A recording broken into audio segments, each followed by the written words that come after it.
60 years of media excellence. 60 taon sa paglilingkod. 60 taon sa katotohanan.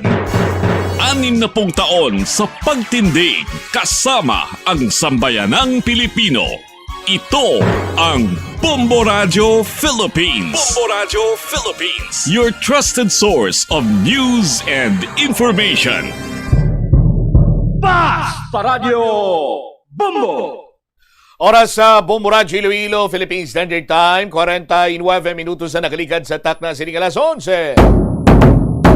Welcome sa pagpangalagad sa Bombo Anay sa Udto, diri sa Niwa FM Bombo Radio Iloilo, ang flagship station sang the number one and most trusted source of news and information, ang Bombo Radio Philippines. Adlaw kita karon sang Biyernes, thank God it's Friday! Hulyo 31, tuig 2026. Ini mo lang mga kurmaan Bombo Chama Blanco Hover sa mga nagapanguna dalagkuhan karon nga mga balita. Esplanada 11, posible saraduhon temporaryo sa publiko.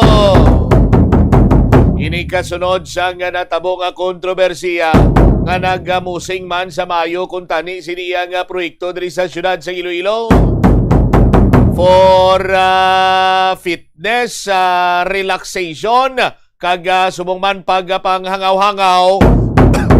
O galing kay may natabo dira nga ti Bukot Mayad. Ti ginapinsar karon nga temporaryo anay saraduan ini sa publiko. 3 ka mga high school students sa Bonifacio Integrated School na aktuhan nga nagagamit sa marijuana, nagahit-hit sa marijuana. May duha pa gid ka estudyante nga nakuhaan man sa kutsilyo. Sa iban pa nga mga talupang doon karon nga mga balita. Panay Guimaras Negros Bridge Project maghatag sang direkta nga koneksyon sa Panay Guimaras kag Negros. Daw madayon agad. Ining nasambitan sini nga proyekto. 29 anyos nga lalaki arestado sa syudad matapos kinaligar na kabaligya sang video sang mga sex sa video kaupo ng mga minor de edad sining babae. Pamatsyag sining 29 anyos nga lalaki daw siya porn star. Pamatsyag mo noy sino kado si Peter North. Sa iban pa nga mga balita kaga impormasyon, update naton sa sining pagpangluthang dira sa may area sa Banwa sa Pavia. Nga kung sa din may madalom sining kakigo ang mga magulutod sini Banwa nga nagsulong dito sa isa ka gwardiya. Kagatuyo kung tani sining gawo ng iya sining pusel o galing ini nagbato ini siya natiruhan niya ang isa. Puwerte man nga hitabo sini Banwa kay timakon mo natiruhan na itong isa ka utod, gindala sa ospital. Ang utod nga isa nga nakapalagyo nga upod nga nagsulong, dinala niya pag isa ka utod. Balikan pagkikuntani nila niya nga gwardya, ti timing pagbalik nila to ara ng mga pulis. Di ko ti arestado siya. Ang gwardya, bangon nga nakatiro, ti ginaristo man siyang kapulisan. Sa aton sinima kasi manwa kang sandig sa pulis na posible magapangatubang sa kaso nga frustrated na murder. Ining palamang kutanon karon sa aton sining mga kasimanwano ni man, puro lang sila suspitsado ni sinong biktima di. Kung sandig sa senaryo, kung naagawan sa magutod to ang gwardya, kung naagaw nilang pusel at tigayon nilang maagaw ang pusel, gintiro nilang gwardya, patay abi, gwardya ang biktima. Karon, ang natabo, nagbato ang gwardya. Pagbato sa gwardya, may natiruhan siya sa aton sinima kuturan. Ang biktima, ang gindala sa ospital suspect turned victim. Sa aton sinikaron niya nga mga kabumbo, may pagkapangatubangon nga kaso, ang mga magutod nga physical injuries, pero ang gwardya frustrated na homicide. Amo ning posible nga panumbungon, batok sini sa separado nga kampo sa gwardya. kag kampo sa magulutod. Pero balikan tani sila karon, ang importante diriya sa aton sini makuturan, preparado ka na para buwas gadlaw sa aton sini nga swerte sa palengke market draw dira sa may Leganes Public Market, sa mga liganisnon, sa mga kabumbo naton, sa mga kaiping sini nga kabanwahanan, malapit sini nga kabarangayan. Kita dito sa may Leganes Public Market, las 7 saga, timing ina sa inyo sini nga pagpadyindahan, sa aton sini nga market draw, may napulo sini nga mga daog, sang isa 1,000 ka pesos ka cash, kag 500 pesos ka balor sang gift pack. Ang gift pack nalakipan sa isa ka balde sini nga orokan nga may sulod, isa ka box sang MS3 coffee nga may napulo ka mga sachet, 2 ka pack sang kumiya bihon, kag 3 ka lata sang holiday beef loaf. Was may mga additional prices pagin kita para sa mga kabumbo naton nga magpasakop sa aton sini nga mga pahampang katulad mga biyan sang video kit challenge kag iban pa. Batian nyo naman to ang abilidad sa mga taga-distrito sang Haro, sang nagligad nga sa Baduti kamo nga mga liganisnon, mapaulihi, mapapirdi kamo kon a video kit challenge ang aton sini nga pag-istoryahan. Ilaban-laban, siyempre hindi. Kag ti siyempre sa aton sini makuturan, gusto mo makaangkon 1,000 ka pesos ka cash buwas plus 500 pesos ka balor sang gift pack. Ang himuon sini nimo, magpasakop ka sa swerte sa palengke promo sang Bombo Radio kag Star FM. Ti diraya sa aton sini nga mga kasimanwa, surbol diraya nga imo sini nga kadalagan. Sa imo sini nga pagpasakop, way ka naman sa iban pa sini nga obrahon, konti tipunon mo lang ang mga proof of purchase, para iya nga makapasakop ikaw sa palengke draw. Ano nga mga proof of purchase ina bumbot sam? Ti saton sini magkasimanwa, Holiday Sun Pride, All Day Holiday Beefy Meaty Linamnam. 2 ka paper label sang corned beef in any size, kag 2 man ka paper label sang beef loaf in any size. Sarang na nga mangin proof of purchase, buwas gadlaw. Speaking sang Holiday Sun Pride, may free tasting na to nga aton siniya nga mga kabumbo, ang aton sini nga sponsor nga Holiday Sun Pride, may free tasting na to sila sa aton sini magkasimanwa, kag mayara sang kanon man dayon. Ino kasubong lang na namahaw ka na, may pamahaw ka na nga libre, may tsansa ka pang magdaog sang cash prize. San Miguel Corporation, San Miguel Pilsen, the true global Filipino beer. Isa katansan sang 320 ml sa Pale Pilsen, or isa katansan sang grande ining dako bla. Pwede na nga maging proof of purchase. Our Florete Pawn Shop and Jewelry, your diamond and pearl house, isa ka kupon sa tagsa ka 5,000 ka pesos nga pagbakal sang alahas o kon pagprenda man sang item. Kag syempre, pure gold, always panalo, makapanyindahan o kon makagrocery ka sa pure gold, makalabot 300 pesos ang imugin pamakal sa aton sini nga mga kasimano. Isa naman ini ka proof of purchase. Kon mahimo namon ini, kon matipo namon ibumbot sa manodyo namon sini ngayon, standby ka dira kay pagbalik ta. Istoryan ta dugang mga impormasyon ngayon kalakip sang detalye sa mga nagapanguna kag dalakuan nga mga balita lokal sa panay nga pagpalayag sa bumuwaray sa udto pagkatapos sang Bombo Network News. Magamit sang electronic power strips o kon extension sang linya sang kuryente, agod ma-expand ang mga outlet sa imo balay o opisina. Ang electronic power strips nga ginatawag man surge protectors, sarang pa makaproteher sa mga sensitibo nga electronic devices sa mga voltage spikes. Makabulig man ini sa pagkinot sang kuryente, bangod ang paggamit sang extension ang makabuhin sang phantom loads. Sigurohon man nga naka-off o naka-unplug ang extension kung wala na ini ginagamit. Hindi ako ne. Kada 39 segundo, may isa ka tawo nga nagakabiktima bangod sa paggamit sang computer. 8 ka milyon sa kada tuig ang ginaatake sang hacker. Likawan ang mangin isa sa biktima Mangin mahinalungon sa mga ginapanghatag nga impormasyon, protektahan ang kaugalingon, paggamit sang internet pasangkaron. Paano ba lang makalikaw sa aksidente sa dalan? Yari mga tips nga dapat tandaan sa tion nga nagamaneho. Una, likawan ang masaming nga pagsaylo sang linya.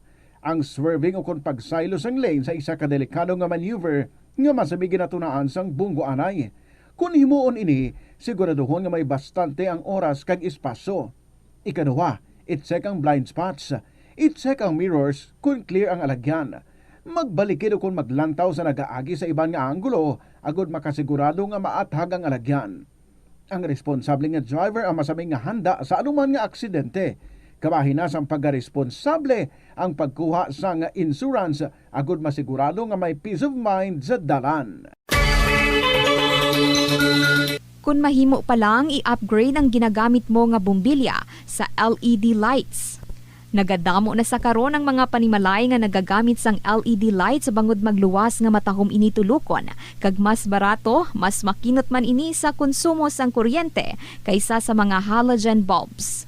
Ang LED bulbs Celebrating 60 years of media excellence. 60 taon sa paglilingkod. 60 taon sa katotohanan. 60 taon sa pagtindig kasama ang sambayanang Pilipino. Ito ang Bombo Radio Philippines. Bombo Radio Philippines. Your trusted source of news and information. Sa Radyo Bombo! This is Bombo Network News Noontime Edition, broadcasting live at Bombo Radio Broadcast Center, Makati City, Philippines. Ngayon ay araw ng Biyernes, thank God it's Friday, ika-31, huling araw sa buwan ng Hulyo taong 2026. Sa ulo ng ating mga balita. Sa mga pangunahing balita mga mambabatas, magkakasunod na binatikos ang pahayag ni Vice President Sara Duterte na madaling makakuha ng gunman o assassin sa halagang 5,000 pesos lamang. Si Senator Alan Peter Cayetano naman itinangging humiling siya ng ceasefire kay Senator Ping Lacson. Itong si Senator Lacson, nanindigang humiling talaga si Cayetano ng ceasefire. Samantalang motibo ng pagsabong sa Department of Justice kasabaan ng ikalimang ulat sa bayan ni Pangulong Marcos, hindi pa rin natutukoy ng naturang ahensya. Ang House Prosecution Panel naman kumpiyansang tatanggapin bilang ebidensya ang financial records ni Vice President Sara Duterte at inaasahan din ang pagtutol ng depensa sa mga nasabing dokumento. Sa ating provincial report, abangan mamaya ang probinsya ng Cagayan nagpahayag ng pagsuporta sa pagtatayo ng spaceport malapit sa karagatang Pasipiko. Pangan din mamaya sa ating international news, ang Hamas pumayag sa kompletong pagbuwag ng armas sa Gaza sa ilalim ng kasunduang pinangunahan ni United States President Donald Trump. At sa ating sports news, si Draymond Green, opisyal nang pumirma ng kanyang contract extension sa Golden State Warriors. At live nationwide via satellite, narito hong detalye ng ating mga balita.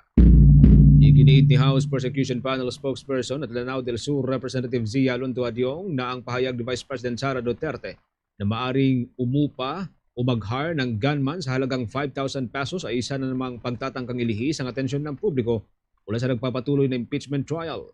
Ayon kay Representative Adyong, kasabay ng pagsisimula ng pagtalakay sa Article 1 ng impeachment complaint tungkol sa umunoy maling paggamit ng 612.5 million pesos na confidential funds, muling nagbibigay ang Vice Presidente ng kontrobersyal na pahayag na halos kaugnay din ng kanyang pagbabanta sa isang press conference noong 2024. Anya sa halip na tugunan ang mga ebidensyang inihaharap sa Senado, panibagong issue na naman ang ginawa ng pangalawang Pangulo.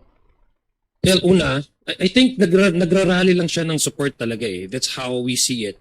Like, nakikita po ng taong bayan base po doon sa mga ebidensya at mga testigo nagsasalita sa impeachment court na raramdaman nila yung nagiging epekto nito, no, sa kanyang planong maging presidente in 2028. At hindi public knowledge naman po ang pag-announce nito, ang kanyang plano in 2028. I think that's how she rallies and keeps her support base, no.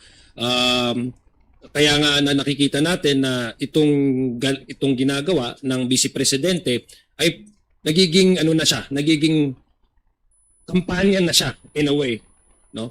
Para ma-determine at saka ma-maintain niya yung sinasabi niyang suporta sa kanyang mga nakukuhang mga grupo, no? Pangalawa din, kaya parati natin sinasabi na mas maganda, halimbawa, na marinig din natin straight from the Vice President itong mga denial na ito. Kung ano man yung mga aligasyon pinipresenta ng House Prosecution Panel, paniwanag mula sa kanya. Pero ang naririnig natin is naririnig natin at nakikita natin ay umiiwas siya sa impeachment trial pero doon siya pupunta sa kanyang comfort zone, no? Kasi palagay namin, this does not reflect again the position of the House Prosecution Panel. Ang ating palagay ay she is now working towards her ambition to become the next president. Binigyang diin pa ng mambabatas na hindi na maaring ituring na biro lamang ang mga pahayag ni Vice President Sara Duterte dahil paulit-ulit naman itong ginagamit ng gumagamit na marahas na retorika sa kanyang mga talumpati. Tawagan din si Representative Adjong sa publiko na ituon ang pansin sa mga dokumento, bank records, treasury checks at mga testimonya ng mga testigo na inihaharap ng House panel. Anya habang nasa ibang bansa ang Vice-Presidente at nagbibigay ng panibagong kontrobersyal na pahayag, naghihintay mga Pilipino ng malinaw na paliwanag sa mga ebidensyang lumalabas sa paglilitis. I do not want to consider or even think that our Vice President seems to have a mastery over this kind of issues, no? Ayaw ko sanang tanggapin ng ating Vice Presidente ay mukhang meron siyang mga mastery doon sa patayan, sa kalsada, no? Pagdating sa kaharasan, violence, I do not want to consider her having this knowledge and this mastery. Pero the opposite speaks otherwise. Siya po mismo ang naglalatag. Ang unang katanungan po ng ating taong bayan, paano po niya ito nalalaman to a point na detalyado ang kanyang pag-i-illustrate, no? But then again, these cases, this issue on peace and order, talagang ano po yan? Talagang meron po talagang legitimacy yan. At meron po talagang ginagawa ang ating ahensya, ang kapulisan, para po sugpuin ang ganitong violence. But, coming from the Vice President herself, hindi ho maalis sa taong bayan ang kanilang katanungan, no? Again, considering that we just concluded the Article 4, which is grave threat, ito'y nagpapatunay na lamang na pagdating sa mga pagbanta o pangyayaring karahasan sa kalsada ay mukhang meron po siyang kaalaman dito. Payag pa rin po yan ni Representative Adjong, kaugnay pa rin po sa naunang statement nitong si Vice President Sara Duterte. Kaugnay pa niyan mga kabombot Star Nation, binatikos naman ni House Prosecutor Representative Terry Ridon ang naging pahayag ni Vice President Sara Duterte tungkol sa karahasan sa bansa.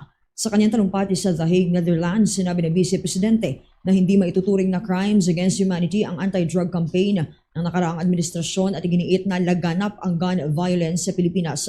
Bilang halimbawa, sinabi niyang maaari umanong umupa o mag-hire ng gunman sa halagang 5,000 pesos. Kaugnay niyan, balikan natin, no, mga kabombot Star Nation, ang naging pahayag ni Vice President Sara Duterte.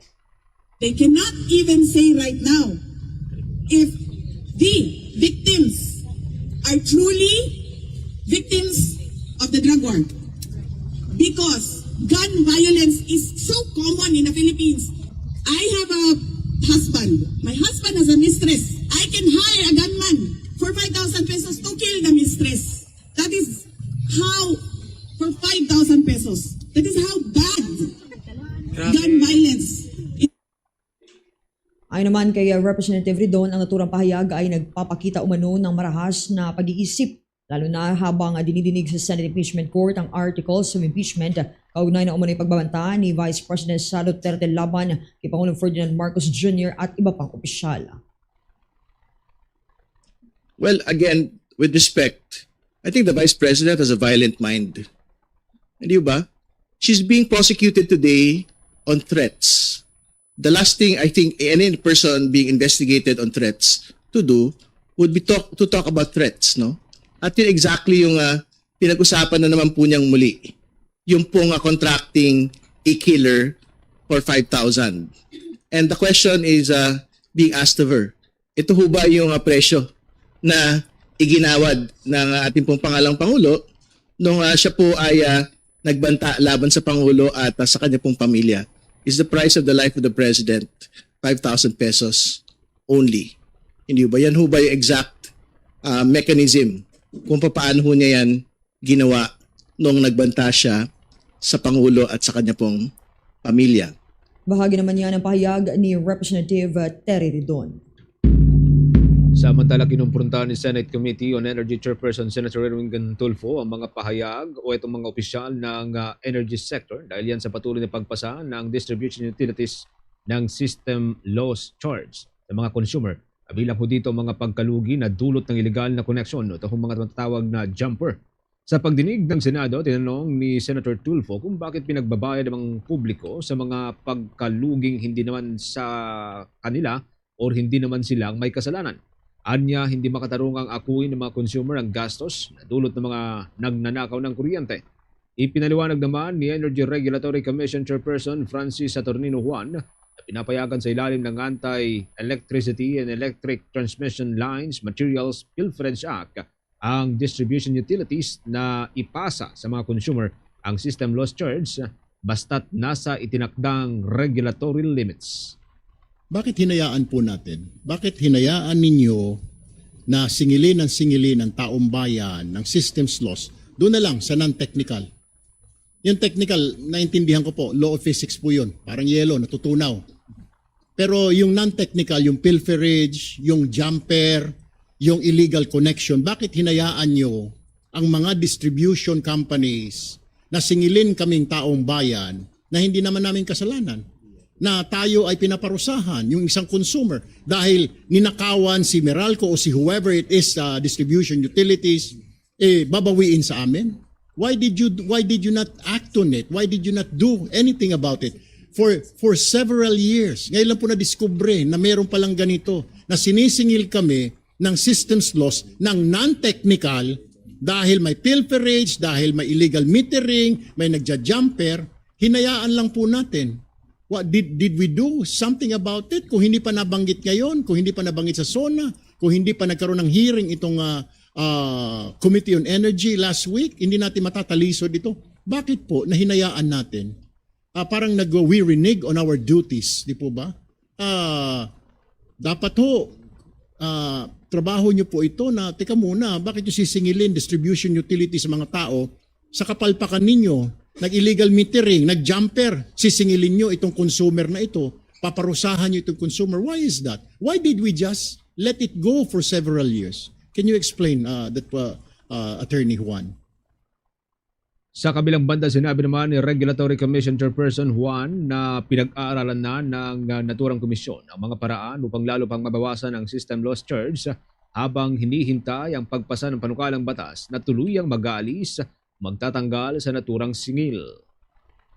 Gaya po ng nasabi ko, Mr. Chair, ito pong pagkakaroon natin ng system loss cap ay nagsimula at nababatay doon sa Anti-Pilferage Act noong 1990s pa. Ito yung RA 7832. At ang layunin nga po nung pagkakaroon ng cap at yung pagpapababa ng cap na ito, legislated cap ito, over time ay ibinaba, ay para mapababa yung gastusin relating to pilferage. Kaya nga po anti-pilferage. So ibig sabihin po, doon sa batas na yan mismo, doon sa polisiya, na nakapaloob dyan sa batas na yan, ay pinapayagan, this is a legitimate cost, pero subject to a limit. At ito nga po ang aming tinutukoy ngayon sa pag-aaral ng kung ano yung nararapat na cap, bagong cap. Kung itong para sa non-technical loss, ay totally pwede na nating ma-zero ang cap para dito nang sa ganon ay wala na po talaga magiging recovery. Thank you. Ito po yung hinahanap natin ng komite na ito. Siguro unahin na po natin itong non-technical, itong mga pilferage, illegal metering, tampering. Huwag na hong isingil sa mga kababayan natin, pati yung VAT. Bagay pa rin po yan mga kaumbo na naging sagutan ni Senator Tulfo at itong si Energy Regulatory Commission Chairperson Francis Saturnino Juan. Sa ibang balita muna tayo mga kabombot Star Nation, itong motibo ng pagsabog sa Department of Justice nitong makaraang State of the Nation address ni Pangulong Marcos ay hindi umano pa rin tiyak. Ayon yan kay Justice Undersecretary Dato. Ngunit ang pasilidad naman ng kagawaran ay ligtas naman na umano. May report dyan si Bobo Grant Hilario. Aminado ang Department of Justice na hindi pa rin tiyak ang dahilan sa likod ng naganap na pagsabog sa tapat nito noong nakaraang Lunes. Sa naganap na pulong balitaan, inamin mismo ni Justice Undersecretary Ian Norman Dato na hindi pa nila alam ang tunay na rason sa likod ng pagsabog. Aniaya, sa kasalukuyan ay nagpapatuloy ang sinasagawang investigasyon patungkol sa naturang insidente. Ngayon pa man, makasisiguro naman umano na ligtas na sa buong pasilidad ng Department of Justice matapos sa pangyayari sa tulong na rin ng ilang kapulisan. The cause of the explosion and the nature of the explosion are still under investigation. What we can assure you is that the whole DOJ compound is secured, continues to be secured, and immediately after the day, within 24 hours, the Philippine National Police have scoured the area and made sure that it remains safe and secure for everyone. Magugunitang kasabay sa naganap na ikalimang State of the Nation Address o SONA ni Pangulong Ferdinand Bongbong Marcos Jr., ating gabi nito'y may nangyaring pagsabog sa Department of Justice. Pasado alas 12 ng hating gabi ay sumabog ang isang hinihinalang IED o Improvised Explosive Device malapit sa entrance ng Kagawaran. Ayon kay Undersecretary Dato, iniimbestigahan din kung may koneksyon nito sa na-recover na pampasabog malapit naman sa Senado, lungsod ng Pasay sa kaparehong araw ng Lunes. We will go where the investigation will lead us, with the evidence from the investigation. But whether there's a connection or for whatever purpose the act was done, then we don't know yet. But what we can assure is that the department will continue to do its work without any interruption or influence from incidents like this. Samantala, kaugnay sa ikalimang State of the Nation Address o SONA ni Pangulong Ferdinand Bongbong Marcos Jr., ang ilang civic society groups ay ikinatawa ang kinalabasan sa naging talumpati nito, kung saan positibo ang naging reaksyon ng mga ito nang mabanggit ang pagtutok ng administrasyon sa pagpapalago ng ekonomiya, pagpapatibay ng mga institusyon at pagtatanggol sa soberanya ng Pilipinas. Kasama rin sa mga ibinida ay ang patungkol sa tax relief para sa mga manggagawa at maliliit na negosyo, pagpapababa ng singil sa kuryente at lalo-lalo na ang pagpapanagot sa mga tiwaling opisyal.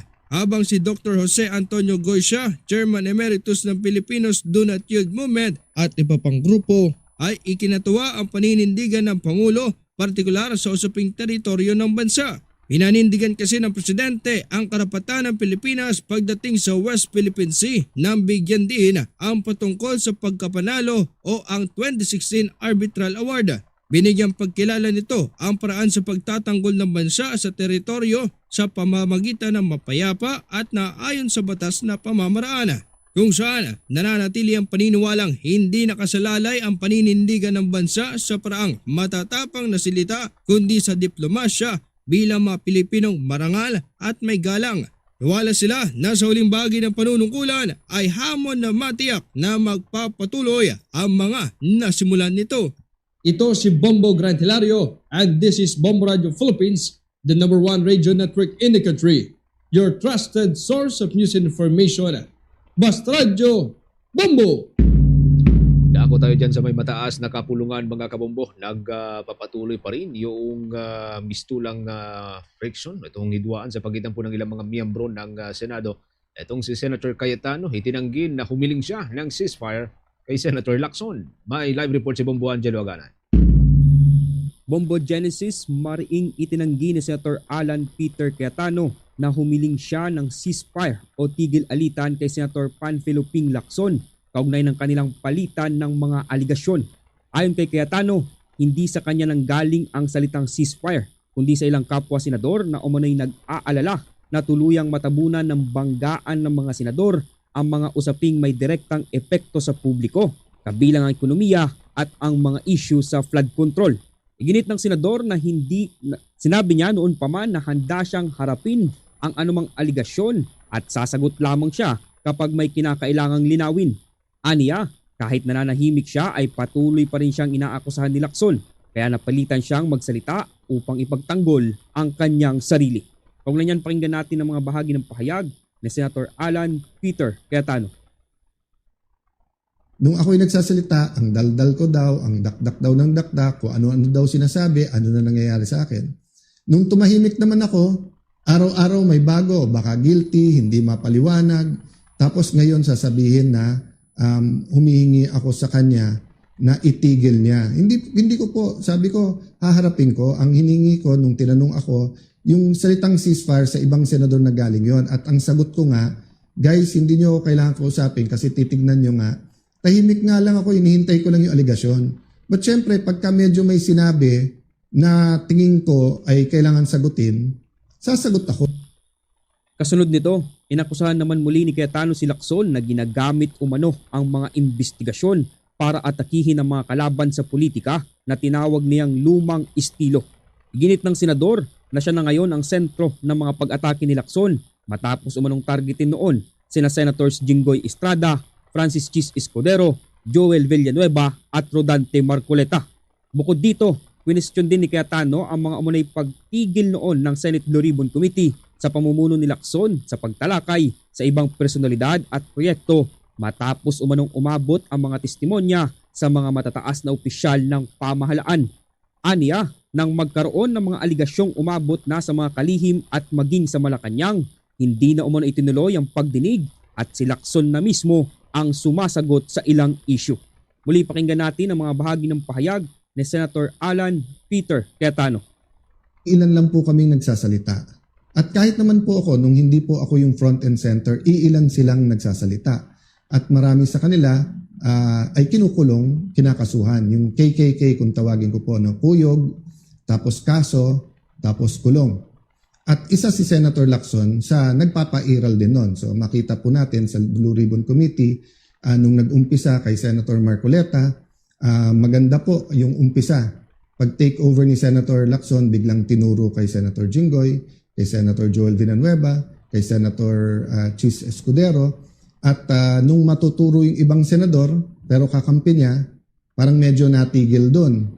So ganun din po, no? Nung una, kung saan-saan tinuturo, kung umaabot na sa mga sekretary, umaabot sa Malacanang, pero si Senator Lacson hindi na dinala yung witness, siya na yung sumagot. On the record po lahat yan. At siya naman po, sinasagot niya yan. Sa huli, Bombo Genesis, binigyan din ni Cayetano na hindi siya tumututol sa mga investigasyon basta't maging patas ang mga ito at hindi lamang nakatuon sa mga nasa oposisyon. Aniya, kung may ebidensya laban sa kanya ay handa siyang sumailalim sa investigasyon. Ngunit dapat ding busisiin ang iba pang mga isyong aniya'y mas malawak ang epekto sa bansa. Matatandaan na nag-ugat ang alitan ng dalawang senador nang kwestiyonin ni Cayetano ang paglaki ng yaman ni Lacson sa kanyang Statement of Assets, Liabilities and Net Worth o SALN, kung saan iginit naman ni Lacson na dahil ito sa kanyang mga lehitimong negosyo nang hindi siya nanunungkulan bilang senador. Binigyan din ni Lacson na gagawin umano niya ang lahat upang maprotektahan ang kanyang integridad na aniya'y sinubukang dungisan ni Cayetano. Noong Martes, July 28 ay isinumita na ni Lacson sa Office of the Ombudsman ang mga dokumentong nakalap sa pag-iimbestiga ng kanyang team bilang ebidensya sa mga munay anomalya sa proyektong infrastruktura sa Taguig at sapat aniya itong basihan upang makulong ang mga responsibilidad rito. Bombo Jello. Anong usapan dyan sa loob mismo ng Senado na inyong naririnig kayong mga Senate media, no? O mga beat reporter dyan sa may Senado? Meron ba talagang ceasefire na hiniling ang kampo ni Senator Alan or wala?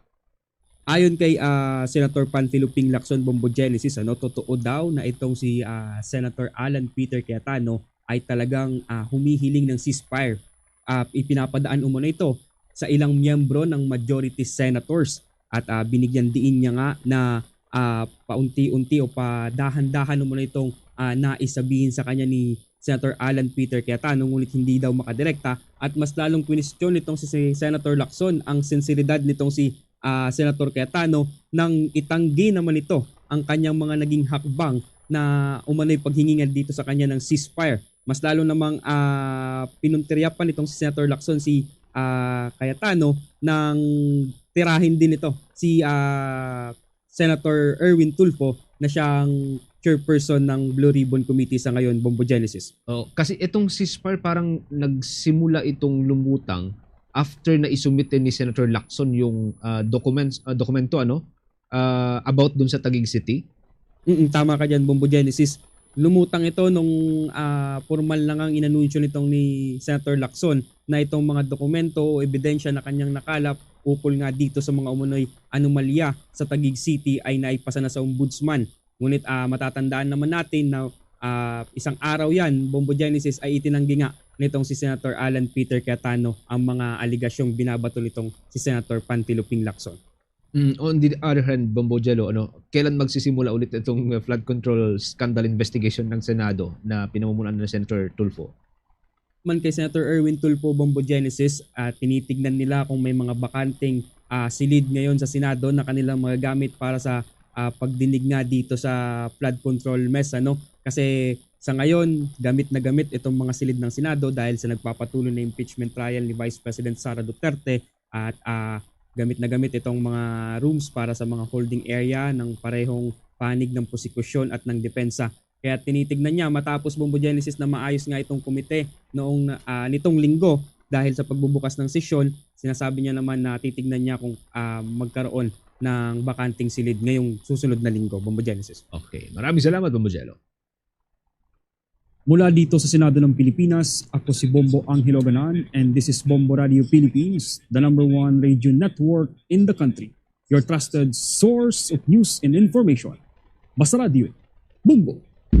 Sa ibang usapin naman mga kabombo Star Nation, binatikos ni Kamagagawa Party List Representative Ellie San Fernando ang Administrasyong Marcos, pati na rin ito nga si Labor Secretary Francis Tolentino. Tapos suspendihin ng korte ang ipinatutupad nitong 85 pesos ng arawang dagdag sahod para sa mga minimum wage earners sa Metro Manila. Ayon kay San Fernando, dapat umanong ipinagtanggol ng Department of Labor and Employment ang wage order sa halip na agad igalang ang temporary restraining order na inilabas ng Pasig Court. Git niya, nakasaad sa batas na ang mga apila sa wage orders ay dapat munang dinggin ng National Wages and Productivity Commission. Iginit din ng mambabatas na ipinakita ng administrasyon na mas pinapabura nito ang interes ng mga negosyo kaysa sa mga kapakanan ng mga manggagawa. Anya, ngayon lamang umano nakialam ang hudikatura sa proseso ng wage setting. Only under this administration, PBBM, pinanghimasukan ng korte o ng hudikatura ang isang bagay na hindi naman quasi-judiciary. Ito ay quasi-legislative function. Ibig sabihin, hindi dapat nangihimasok dyan sa usaping sahod ang korte. Kasi merong mga batas patungkol dyan, mga boss. Ngayon, pagtapos i-announce na makasaysayan daw yung 85 pesos na dagdag sahod sa NCR, pinakamataas daw, bigla ngayong babawiin dahil merong temporary restraining order na inilabas yung korte. Bawal yan, mga boss. Ipaliwanag ko sa inyo kung bakit. Pero bago yon, ang nakakapagtaka, mga boss, etong si DOLE Secretary Francis Tolentino, hindi man lang pumalag. Hindi man lang pumalag at hindi man lang ipinaglaban yung mga manggagawa. Agad-agad, walang kaabog-abog, walang pag-question, sinabi na agad na ginagalang ng DOLE yung desisyon ng korte. Ano ka ba naman, Secretary Tolentino? Secretary of Labor ka. Dapat, proteksyonan mo yung mga manggagawa. Dapat pumanig at kumiling ka sa mga manggagawa. Bakit ikaw pa yung nangunguna, nagkukumahog ka?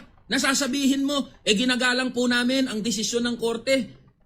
Yan ang naging hinaing ni Kamanggagawa Party List Representative Ellie San Fernando. Nanawagan din ang mababatas sa mga manggagawa na tutulan ang pagsuspende sa wage hike dahil maaring umano itong maging president na makaapekto rin sa mga susunod na petisyon para sa dagdag sahod sa iba pang rehiyon.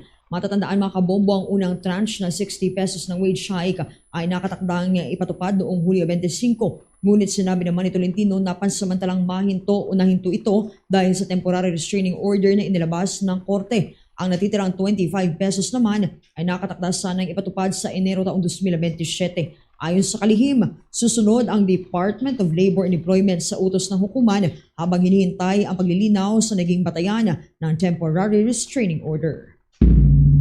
Meron na ho tayong 27 minutes makalipas ang 12:00 ng tanghali.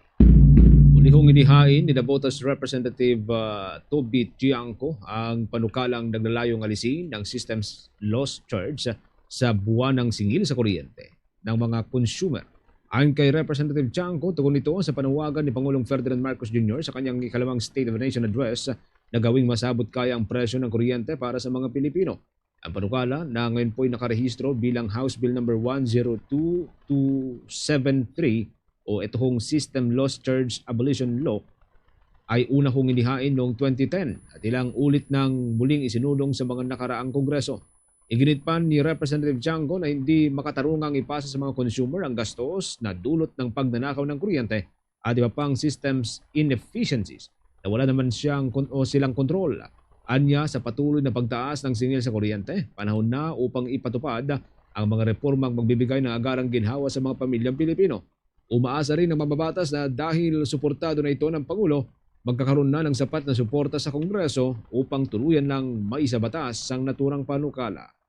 Sa bahagi ito, kuha pa tayo ng mga report. Tinutukan ng ating news team ang prosecution panel. Kumpiyansa naman na tatanggapin bilang ebidensya ang mga tax, bank at anti-money laundering council records ni Vice President Sara Duterte bagamat dadaan ito sa due process. Yan at iba pang balita tinutukan niya ni Bombo Annalise Subirano. Kumpiyansa ang House Prosecution Panel na tatanggapin ng Senate Impeachment Court ang tax, bank at AMLAC records ni Vice President Sara Duterte at ng asawang si Attorney Manasseh Tapio bilang ebidensya. Paliwanag ni Prosecution Legal Spokesperson Attorney Benjamin Tolosa, kailangan pa kasi dumaan sa proseso ng authentication at ang formal na offer of evidence. Ngayon kasi hindi pa ito maikukonsiderang ebidensya. Ayon pa kay Tolosa, unang isinasagawa ang pagpapasubpina ng mga financial documents kabilang ang mga records mula sa Bureau of Internal Revenue at mga bangko at AMLAC. Kasunod nito ay tatalakayin na ang bahagi ng kaso na may kaugnayan sa issue ng unexplained wealth. Sinabi pa ni Tolosa, maghahain ang prosecution ng mga testigong magpapatunay sa pagiging authentic ng financial documents. Pagkatapos nito, formal nang ihahain ng prosecution ang mga dokumento bilang ebidensya at hihilingin sa hukuman na tanggapin ang mga ito. Naniniwala si Tolosa na matibay ang legal na batayan ng prosecution upang tanggapin ito ng korte bilang ebidensya. Pakinggan natin si Attorney Benjamin Tolosa. But narinig naman natin dun sa oral arguments yung mga legal arguments ng prosecution dito as articulated by Kong Shell Jokno. We've stated already before as communicated by Kong Shell Jokno na pinapayagan yan ng Constitution under dun sa authority and power granted by the Constitution to the impeachment court, to the sole power to try and hear impeachment cases. Kasama dito yung subpoena power nila.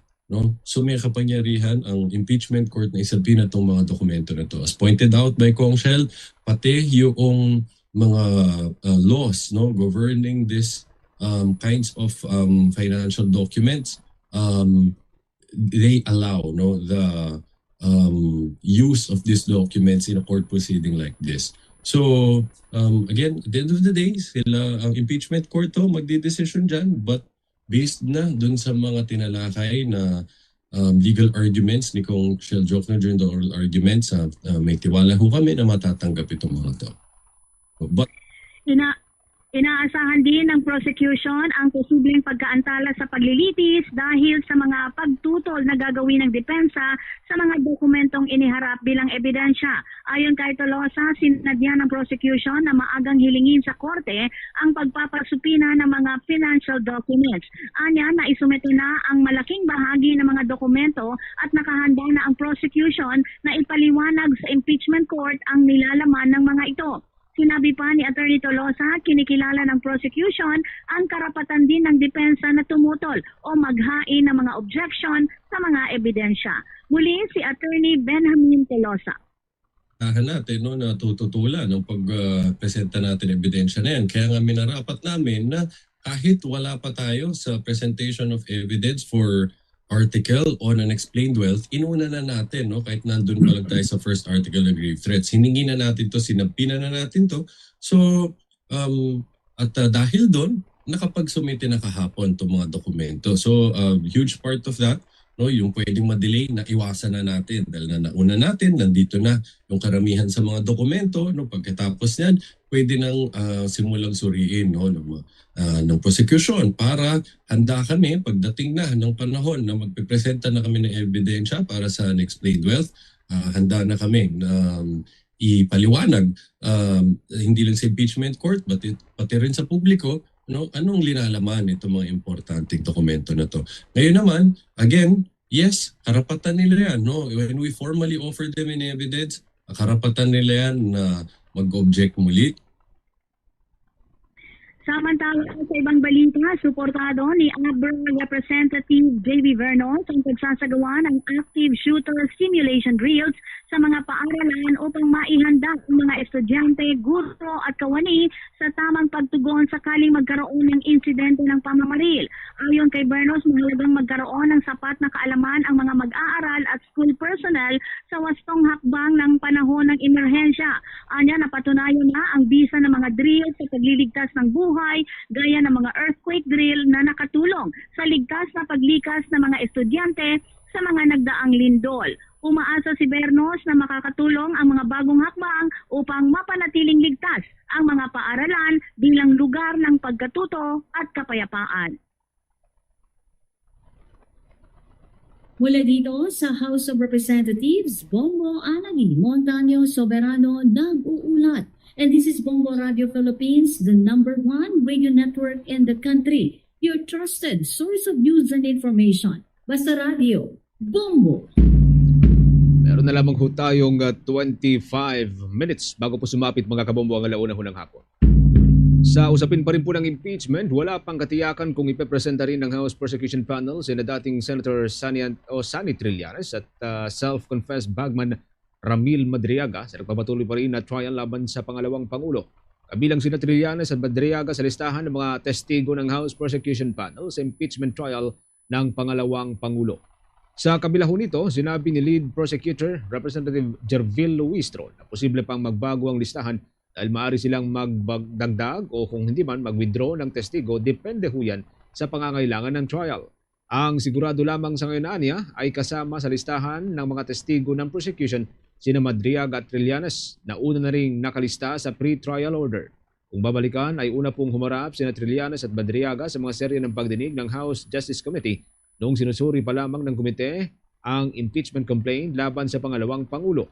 Si Trillanes ngayon naglahad ng kanyang nalalaman sa umunoy nakatagong kayamanan ni Vice President Sara at ng kanyang mister na si Attorney Mans Carpio. Si Madriaga naman ay nagkwento ng kanyang personal na karanasan bilang umunoy bagman ni Vice President Sara Duterte, lalo na noong panahong nangangampanya si Duterte sa pagka-vice-presidente. Samantala, hindi naman isinasantabi ng House Prosecution Panel ang posibilidad na pagpapatawag itong kay Vice President Sara Duterte sa witness stand habang umuusad ang impeachment trial laban sa kanya. Ayon kay Prosecution Counsel Attorney Lorna Capunan, maaari umanong itong gawin ng prosekusyon kung kakailanganin. Bagaman tiyak anyang gagamitin ni Vice President Sara Duterte bilang depensa ang kanyang karapatan na hindi maaaring mag-testify laban sa kanyang sarili. Handa umano ang prosekusyon kung sakali manggagawin nila ito. Ayon pa kay Attorney Capunan, kung hindi haharap ang Vice Presidente sakaling ipatawag ng Senate Impeachment Court, hindi ito tugma sa claim of innocence o pag-iit na wala siyang pagkakasala. Giit ng batikang abogado akmang forum ang impeachment trial para makapagsalita ang pangalawang Pangulo at madepensahan ang kanyang sarili. Bumuelta rin si Attorney Capunan kay Vice President Sara Duterte at sinabing ang sinumang inaakusahan ng isang krimen o kinasuhan ay mas nakabubuting sumagot sa mga aligasyon. Hindi anya kailangang pumunta sa ibang bansa para doon pa magpa-press conference at sa halip ay direkta na lamang sumagot sa mga aligasyon sa pamamagitan ng korte. Sa mga iba pang balita naman, mga kabombo, binigyan diin ni Sonny Matula, Presidente ng Federation of Free Workers, na walang jurisdiksyon ng mga regular na korte sa usapin ng pasahod matapos itong dumaan sa konsultasyon ng Regional Tripartite Wages and Productivity Board. Ito ay kasunod ng inilabas na temporary restraining order ng Pasig Regional Trial Court laban sa 85 pesos na dagdag sahod sa minimum wage sa Metro Manila. Ayon kay Matula, labis na dismayado ang kanilang grupo sa desisyon ng Pasig Regional Trial Court dahil matagal nang naghihintay ang mga manggagawa sa aumento ng sahod. Git niya malinaw sa Article 126 ng Labor Code of the Philippines na ang Regional Tripartite Wages Board lamang ang may kapangyarihan sa pagdedesisyon hinggil sa pasahod at hindi dapat pinakikialamanan ng mga regular na korte. Dagdag pa ni Matula, nararapat lamang na idepensa ng Department of Labor and Employment sa Pasig Regional Trial Court ang pagpapatupad ng 85 pesos na dagdag ng mga pasahod sa arawang sahod ng Metro Manila upang matiyak na makikinabang ang mga manggagawa sa itinakdang aumento. Agad naman na kakasunin ng kilusang Mayo 1 ang inilabas na temporary restraining order ng Pasig Regional Trial Court laban dito sa 85 pesos na dagdag sa minimum wage sa Metro Manila. Ayon kay Jerome Adonis, ang chairperson na nasabing grupo ay sobrang liit na nga ng aumento at sinabotahi pa ito ng ilang personalidad. Kaya naman tatalakayin na kanilang grupo ang mga legal na hakbang na kanilang isasagawa kaugnay na desisyon ng korte. Bukod pa sa legal action, nakatakda ring maglunsad ng mga kilos protesta ang nasabing grupo upang bilang pagtutol sa pagpigil sa aumento ng sahod na matagal nang hinihintay ng mga manggagawa. Ipinahayag din ng grupo ang kanilang pagkadismaya kay Department of Labor and Employment Secretary Francis Tolentino dahil umano'y hindi ito lumaban at nanindigan para sa kapakanan ng mga manggagawa sa gitna ng usapin. Git ng grupo, hindi dapat ipagkait sa mga manggagawa ang karampatang dagdag sahod lalo't patuloy na tumataas ang presyo ng mga pangunahing bilihin at serbisyo. Oras natin, meron na lamang po tayong 20 minutes bago po sumapit ang alauna ng hapon mga kabombo. Update pa rin po tayo sa mga kaganapan dyan sa may West Philippine Sea. Kaugnay pa rin po sa pagnanais ng Philippine Coast Guard na magkaroon po ng bukas na kaalaman sa lahat ng mga nangyayari sa may West Philippine Sea. May exclusive report si Bombo Isa Cotoner.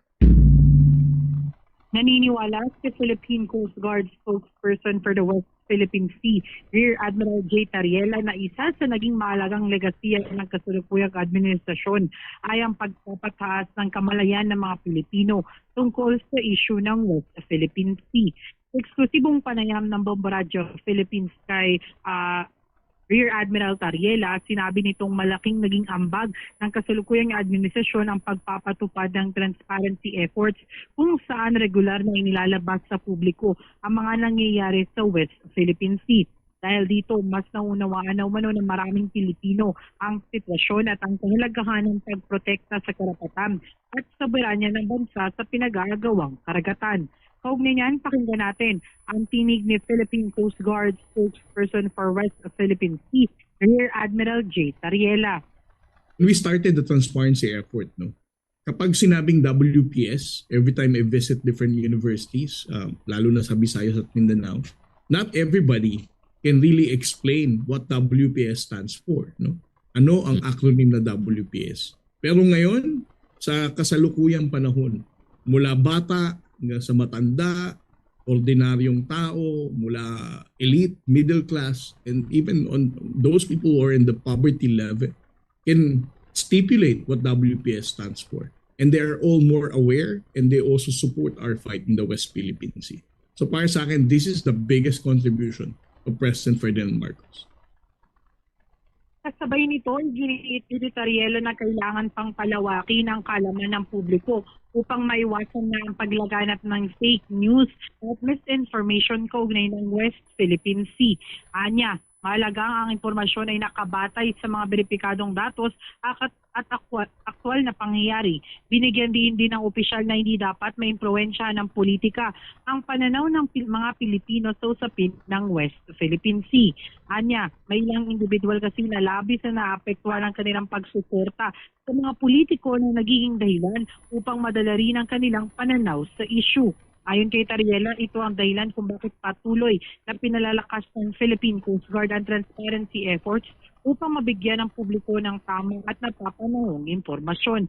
Git pa niya, ang usapin sa West Philippine Sea ay hindi lamang isang isyong pampolitika, kundi isang pambansang usapin na may kinalaman sa interes at kapakanan ng bawat Pilipino. Muli, ang tinig ni Philippine Coast Guard spokesperson for West Philippine Sea, Rear Admiral J. Tariela.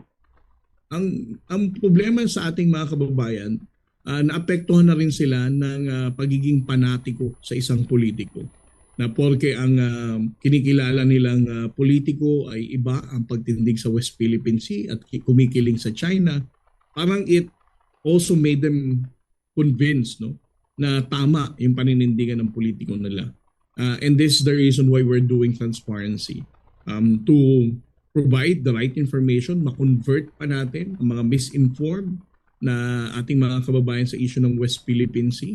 And secondly, also for those fanatics, no, to also be converted. Na kapag pinag-usapan ng West Philippine Sea, hindi ito usaping political. Ito ay usapin nating lahat bilang Pilipino. Ito si Bombo Isa Cotoner and this is Bombo Radio Philippines, the #1 radio network in the country, your trusted source of news and information. Basta Radio Bombo. Bombo International News. Pumayag na umano ang Hamas sa isang makasaysayang kasunduan na naglalayong tuluyang buwagin ang kanilang mga armas sa Gaza sa ilalim ng planong pinangungunahan ni United States President Donald Trump. Ayon sa ulat, bahagi ng kasunduan ng unti-unting pag-atras ng mga puwersang Israeli mula sa Gaza habang isinasagawa ang disarmament. Kasama rin sa plano ang pagbuo ng isang bagong pamahalaang Palestinian at ang paglalagay ng International Stabilization Force na tutulong sa pagpapanatili ng seguridad sa lugar. Tinawag ni Trump ang kasunduan bilang isang historic agreement na magbibigay daan sa kapayapaan at rekonstruksyon ng Gaza. Samantala, kinumpirma ng Hamas na handa silang magbigay ng konsensyon para sa kapakanan ng mga mamamayan upang matapos na ang patayan at sa pilitang pagpapalayas. Gayunman, nanatiling hamon na pagpapatupad ng kasunduan, lalo na't may ilang opisyal ng Israel na nagpahayag ng hindi pagkakontento sa mga kondisyon.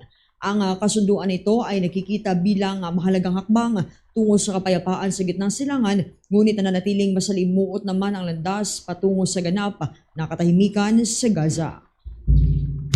Bombo Sports News. Dating sports news, opisyal nang pumirma ng contract extension si four-time NBA champion Draymond Green sa Golden State Warriors. Ang one-year extension ng batikang forward ay nagkakalaga ng $27.7 million. Ito'y kasunod na rin ng naunang hakbang nitong si Draymond noong nakalipas na buwan kung saan pansamantala siyang nag-opt-out sa kanyang kasalukuyang kontrata. Layunin sana nitong magbigay ng tinatawag na financial flexibility sa Warriors habang sinusubukan nilang kunin itong si NBA superstar LeBron James. Gayunpaman, matapos ng piliin ni LeBron ang Philadelphia 76ers, agad na muling nagkasundo ang kampo ni Green at ang pamunuan ng Golden State na formal na ibalik ang veteran forward sa naturang kupunan. Sa kanyang pagpasok sa ika-15 season niya kasama ang Golden State, dasang babalik ang kaparehong leadership at matinding depensa ng 36 anyos na Defensive Player of the Year awardee. Alipong magawa ni Green na maglaro ng mahigit sa 51 games ngayong season. Makakasama na niya si Stephen Curry bilang tanging mga manlalaro sa kasaysayan ng Golden State nakatuntong sa 1,000 mga game sa ilalim ng naturang prangkisa.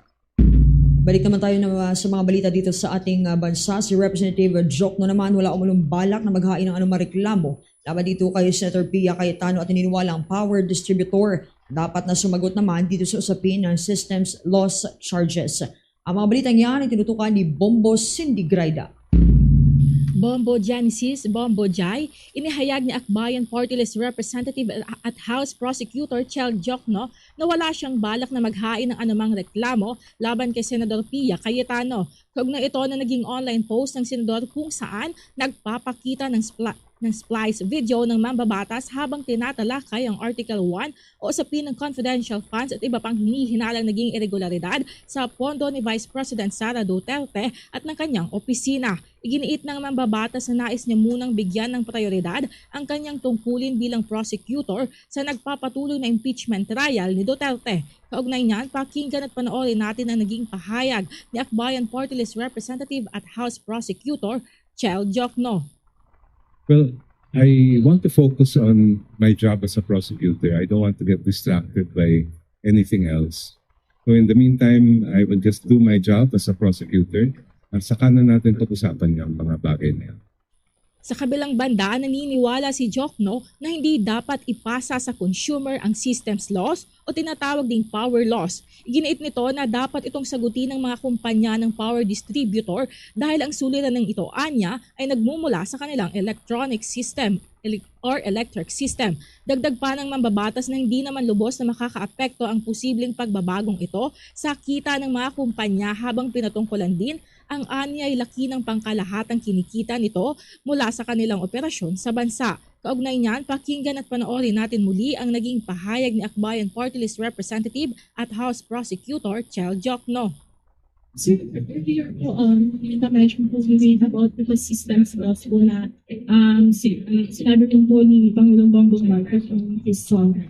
Sir, the Meralco chairman responded to this po na parang we're binigay questions at if aalisin siya support ng mga consumers, sino yung mag-shoulder ng charge for systems loss? Sir, anong comment na po? Well, sa tingin ko, yung nag-ooperate at nakikinabang sa mga ginagawang ganun, eh, sila rin dapat ang sasagot sa systems loss. Since they have big profits, as I understand it, then I don't think it would really make much of a dent on their profit stabilize. Para sa Bombo Network News, this is Bombo Cindy Graida, and this is Bombo Radio Philippines, the #1 radio network in the country. Your trusted source of news and information. Basta Radio, Bombo! 12 minuto bago sumapit ang 1:00 ng hapon. Sa mga balitang tinutukan ng ating mga provincial station, update po tayo mga kumbos sa nilulutong ipapatayo na spaceport dyan sa may probinsya po ng Cagayan. Nagpahayag ng pagsuporta dito ang naturang probinsya. May update dyan ng Bombo Radio Tugigaraw. Pabor si Cagayan Vice Governor Manuel Mamba sa planong pagpapatayo ng kaunang-unahang spaceport sa bansa na ilalagay sa Lalo Airport sa bayan ng Lalo, Cagayan. Ayon sa kanya, magandang oportunidad ang rocket launch dahil malapit ang lalawigan sa equator na mainam bilang launching pad para sa space exploration. Gayunman, nilinaw ng Vice-Gobernador na hindi ito magdudulot ng malaking trabaho o kita agad para sa lalawigan dahil hindi naman madalas gawin ang paglulunsad. For commercial purposes and for job generation, hindi naman ganun ang impact niya. No? Ang hirap kasi na paasahan natin. It's not that. No? Ang importante lang dyan is pag may mga satellites silang ilan-launch sa taas, we could take advantage of that. Sa halip, mas importante para sa kanya ang muling pagbubukas ng ugnayan sa China at iba pang bansa sa Northeast Asia para sa kalakalan at turismo. Umaasa naman ang Vice-Gobernador na sa susunod na SONA ay mabibigyang diin ang pagpapabuti ng diplomatikong relasyon sa mga karatig bansa para sa ikauunlad ng Cagayan. Dahil tayo pinakamalapit sa economic boom of the world. Ang economic boom of the world kasi nasa China ngayon, sa totoo lang. And that is why napaka-importante. Yan ang balita mula rito sa Bombo Radio Tugigaraw para sa Bombo Network News. Ako si Bombo Anselmo Banan Jr. And this is Bombo Radio Philippines, the #1 radio network in the country, your trusted source of news and information. Basta Radio, Bombo! Ito namang ethics complaint laban kay Senator Pia Cayetano, mabigat umano dahil sa paglabag ng senadora sa impartiality, subjudice at lawyer's oath ayon yan sa isang public interest lawyer. Pinakapanayam ang Bombo Radyo Iloilo. Binigyang diin ng isang public interest lawyer ang bigat ng ethics complaint na inihain ng iba't ibang women's rights advocates at academics laban kay Senadora Pia Cayetano. Sa panayam ng Bombo Radyo kay Attorney Jobert Pahilga, sinabi nito na 4 na paglabag ang ginawa ni Senadora Cayetano kaugnay ng pagpapakalat ng splice na video ng impeachment trial ni Vice President Sara Duterte. Ayon kay Attorney Pahilga, una, binago umano ng naturang video ang konteksto na naging pahayag ni Akbayan Representative Chel Jokno at nagdulot ito ng maling impresyon sa publiko na walang matibay na ebidensya ang prosekusyon at isa lamang umanong fishing expedition ng kaso. Ikalawa, sinabi niyang nilabag umano ni Cayetano ang kanyang tungkulin bilang senator judge na maging patas, walang kinikilingan at makatarungan sa pagdinig ng impeachment case. Ikatlo, iginiit ng abogado na habang parehong saklaw ng subjudice rule ang prosekusyon at depensa, tinalakay umano ni Cayetano ang merito ng mga ebidensya sa kaso, bagay na anya hindi nararapat gawin ng isang hukom. At ikaapat, ayon kay Pahilga, kung ang ganitong hakbang ay ginawa ng isang hukom sa regular na korte, maaari itong maging batayan ng suspensyon o disciplinary action. Dagdag pa niya, bilang isang abogado, maaari rin umanong lumabag si Cayetano sa kanyang lawyer's oath at sa Code of Professional Conduct and Responsibility. Mayroong panlilinlang na nangyayari. It would lead the public to believe na wala talagang ebidensya yung prosecution. Worse is, hindi yun ang context ng sinabi ni Congressman Jokno, no? Iniba ang context to show to the public na fishing expedition lang ito. So that is one. Second, as a senator judge, kailangan niyang i-maintain ang impartiality, neutrality, and fairness. Dito pinakita niya, although alam naman na natin na talagang bias siya for the Vice President. Si Attorney Jobert Pahilga para sa Bombo Network News mula dito sa Bombo Radio Iloilo. Ito si Bombo Ayan Gahete. This is Bombo Radio Philippines, the #1 radio network in the country, your trusted source of news and information. Basta Radio Bombo! Diyan naman sa bahagi ng Mindanao, itong banta ng pamamaril sa dalawang paaralan sa General Santos iniimbestigahan na ng Department of Education at ng Philippine National Police. May report ang Bombo Radyo Jensen. Nakipag-ugnayan na ang Jensen Schools Division Office sa Philippine National Police kaugnay ng kumakalat na banta sa social media laban sa dalawang paaralan sa lungsod, ang General Santos City SPED Integrated School at Buayan National High School, kung saan nakasaad sa isang post na umano'y pagbabarilin ang mga estudyante at guro. Ayon kay Jensen Schools Division Superintendent Isagani de la Cruz, seryoso man o hindi ang naturang banta, kinakailangan pa rin itong bigyang pansin upang matiyak ang kaligtasan ng mga estudyante, guro at iba pang kawani ng paaralan. Sa ngayon, hindi pa matukoy ng DepEd kung estudyante ba o ibang individual ang nasa likod ng naturang social media post, dahil kulang pa ang mga impormasyong makatutulong sa pagtukoy sa responsable. Binigyang diin naman ni De La Cruz na hindi dapat gumagawa ng ganitong uri ng pagbabanta ang sinuman dahil nagdudulot ito ng takot at maaaring lumabag sa karapatan at kapakanan ng mga mag-aaral. Aniya, mananatiling prioridad ng DepEd ang kaligtasan ng mga kabataan sa pamamagitan ng patuloy na pagkikipagtulungan sa kapulisan at iba pang kinauukulang autoridad. We hope na yung mga preparations namin ay naka-set up na magmula nung may nangyari dun sa Tacloban. Yun na yung aming isa sa mga ginawang paghahanda sa safety and security ng ating mga eskwelahan. At yan ang ulat mula sa himpilan ng Bombo Radio Jensen. Ito si Bombo Jera Aurelia, and this is Bombo Radio Philippines, the #1 radio network in the country, your trusted source of news and information. Basta Radio Bombo! Bombo Business News. Bago tayo magtapos sa ating program, sa ating newscast mga kaumbo, may katiting ho tayong good news para sa mga motorista. Posible pong bumabara ang presyo ng mga produktong petrolyo sa susunod na linggo matapos sa mga serya ng big time oil price hike.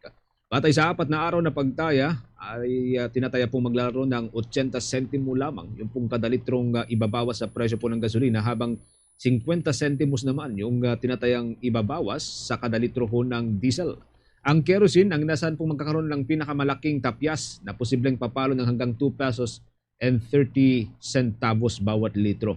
Ayon kay Department of Energy Oil Industry Management Bureau Director Rino Abad, maaari pang magbago ang naturang datos ngayon pong weekend bago ang tuluyang pagpapatupad ng price adjustment sa susunod na linggo. Kung sakali pong mangyari ito mga kaumbo, narito po ang projected price na kapag ka naipatupad ang initial o ito pong sinasabing tapyas presyo pagsapit ng susunod na linggo. Ang gasolina ay inasahan pong maglalaro ang presyo nito sa 89 pesos and 64 centavos bawat litro. Ang diesel, yan po inasang maglalaro ng 96 pesos and 77 centavos bawat litro. Ang kerosene naman ay posibleng nasa 135 o 137 pesos and 69 centavos bawat litro kung sakaling ito na po ang ipapatupad sa susunod na linggo. Antabay lamang po sa Bombo Radio Philippines para sa final o sa pinal na adjustment sa presyo ng mga produktong petrolyo na inasahan po ipapatupad every Tuesday ng susunod na linggo. Tuloy-tuloy lamang po sa pagsubaybay sa ating 32 stations nationwide, 32 fully digitalized AM at FM stations sa atin pong iba't ibang bahagi ng ating bansa. Sa Mindanao area, sa mga kababayan po natin dyan sa may bahagi po ng Davao Region, Region 11, nariyan po ang Bombo Radio Davao at Star FM Davao. Ang Bombo Radio Cagayan de Oro para po sa mga kababayan po natin dyan sa may syudad ng Cagayan de Oro at mga katabing probinsya. Para sa mga Butuano, nariyan ang Bombo Radio Butuan. Diyan sa may Sarangani Province at mga katabing lugar, nariyan ang Bombo Radio General Santos. At para ho sa mga Ilonggo speaking na nakabase dyan sa may Mindanao, nariyan ang Bombo Radio Coronadal. Para naman sa ating mga listeners and viewers sa bahagi ng Bukidnon area, mapapakinggan at mapapanood ang Bombo Radio Malaybalay. Para sa mga Chabacano naman, nariyan ang ating news, music, and entertainment station na Star FM Zamboanga. Sa Zamboanga del Norte, nariyan ang Star FM Dipolog. At sa Central Mindanao and Bangsamoro Region, nariyan ang Star FM Cotabato. At bago tayo magtapos mga Kabombo Star Nation, narito ang ating oratio, Impirata for Peace.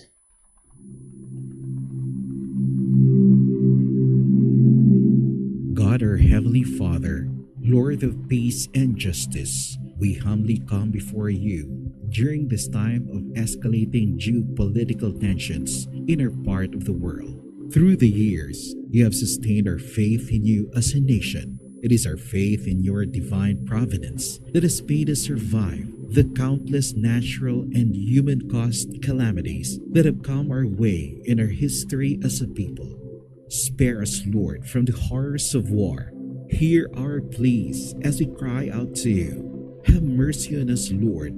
Rescue us from the malevolent forces that influence world leaders. For we believe that our struggle is not against flesh and blood, but against the rulers, against the authorities, against the powers of this dark world, and against the spiritual forces of evil in the heavenly realms. We pray for your leaders entrusted with making crucial decisions for our nation. We place all our hopes in you, seeking your forgiveness and mercy for the times when our fears and suspicions have tainted our perceptions with ethnic biases and prejudices verging on racism. We earnestly pray, Lord, that you make us instruments of your peace. Where there is hatred, let us bring love. Where there is injury, pardon. Where there is doubt, faith. Where there is despair, hope. Where there is darkness, light. Where there is sadness, joy. Through our Lord Jesus Christ, your Son, who lives and reigns with you in the unity of the Holy Spirit, God, forever and ever. Amen. Our Lady, Queen of Peace, Pray for us. Saint Michael the Archangel, Pray for us. Saint Joseph, Pray for us. Saint Francis of Assisi, Pray for us. Saint Lorenzo Ruiz, Pray for us. Saint Pedro Calungsod, Pray for us. Yan na po ang kalipunan ng ating balitaan para sa pangtanghaling edisyon ng Bombo Network News, ang back-to-back winner sa Catholic Mass Media Awards bilang Best News Program. Mula rito sa News Center Makati, this is Bombo Radio Philippines, the #1 radio network in the country, your trusted source of news and information, Basta Radio. Bombo! Oras sa Bombo Radio Iloilo, Philippine Standard Time, impunto launa na sa hapon. Balik na diri sa pagpangalagad sa Bombo Radio sa DYFM Bombo Radio Iloilo. Standby sa aton sining mga kabombo sa dugang mga balita kag impormasyon. May latest update kita sa sining pagpangalutang sa gwardiya or security guard sa isa ka mall sa distrito iya sa Pavia or sa Banwa sa Pavia rather. Ining mga suspitsado sa digdriya sa aton sining kapulisan masabi sining nga nagakaulamid sa kinagamo. Di sa sining nga kay gayunan daw nokpan lang kuno niyang gwardiya kay may isa kuno kay tabo nga gin pang lagas sining mga suspitsado ining mga nagatrabaho dira sa sulod sa mall didto ginsaway sa gwardiya. Di mo ni isa sa mga rason kung nga balikan sa sang magulutod kag grupo sining nagpangsulong sang security guard. Si Bombosay Rinasis may follow-up report. Bombosay, sa report, please go ahead.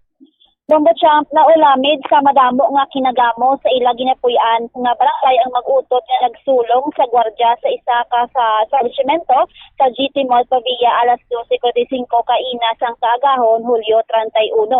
Sa interview sang Bombo Radio kay Barangay Kagawad Alan Anatan sang Barangay Ungka 2 Pavia Iloilo, ang mag-utot Sanday Andrew Guillermo 29 anyos kag Christian Guillermo 24 anyos tumandok gid sang Barangay Manduawak, San Dionisio, Iloilo. Apang temporaryo nga nagapuyo sa Barangay Ungka 2 Pavia Iloilo. Kag sunod diri kay Barangay Kagawad Anatan, makapila na ka beses nga may naulamiran nga gamo ang mag-utod bangod sa pagpang-tripping. Pagpayag pa din niya kaduha o kung masubra na ang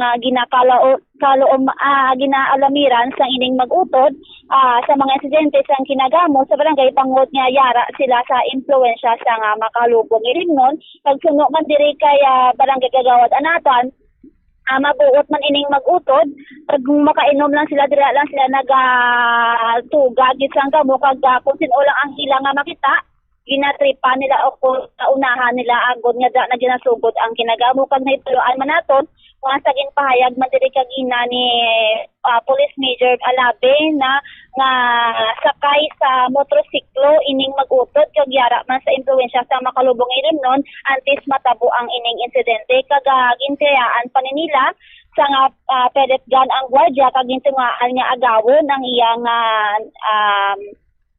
paginsubag pa din nila sa iyang mag-utod ang gwardiya maagaw ang service firearm niya. Yes, Bombo Champ. Okay. Kag ginsumbag pa nila diri ang gwardiya kag antes ini nagbato nagpalupok pa ni siya sang iyang pusil kag naigo gid ni sa tiyan ining si Christian Guillermo nga naglapos gid ang bala sa iyang likod pag gindala sa ospital kung sa diin padayon nga ginabulong bangod critical ang iyang kahimtangan kag samtang temporaryo nga nakakangina no antes nga nagabot dito makapulisan dito sa may GT Mall Pavia nakapalagyo pa ining si Andrew Guillermo apang nagbalik pa ini sa lugar kung sa diin ginupod pa niya ang isa nila ka paryente kag tudtod nga naaptan kita dito siya sa makapulisan kag dito na sa aresto kag nabawi man sa mga otoridad ang testiga nga ginapati itaya ang mag-utod sa security guard. Mga itigasyon no sa mga kapulisan kung ano gid ang nga gin halin na sang ayan lugot anon kasi no man diri kay Barangay Bombo Champ to nga suno sa iya nga may ex-girlfriend ining si Christian Guillermo nga nagregrama dira sa GT Mall bilang sales lady kag pirmi siguro nga makitaan nga may nagasugid sa iya nga nag-istorya ini sa may gwardiya kag wala lang tay kay balo ba si amo man ang ugat sang ilang higot anon nga posible nga ginbalikan siya kag ginmatayan nga amo na ang gabi o ko that time sang iya nga duty kag suno man diri kay Barangay Kagawad Anatan nga ang mag-utod niya ini nag-obra pa ni sila sa isa ka motor shop diri sa may Ungka 2 Pavia Iloilo kag kung may mga guba ko ng mga patrol sa nga barangay hall sila man kuno ang nagakayo kag mabuot kag mapisan ginining mag-utod kay biskan temporaryo lang sila nag-i-star dira sa may barangay Ungka 2 Pavia nagapangibuhi man sila nga sila lang kag upod sila sa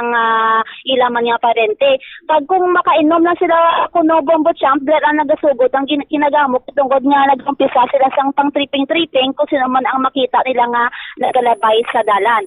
Yari pamatian naton nangin pahayag ni Barangay Kagawad Alan Anatan sang Barangay Ungka 2 Pavia Iloilo. Duwa ka mag-utod na da siya, hindi man na siya diri nga tumandok manggid.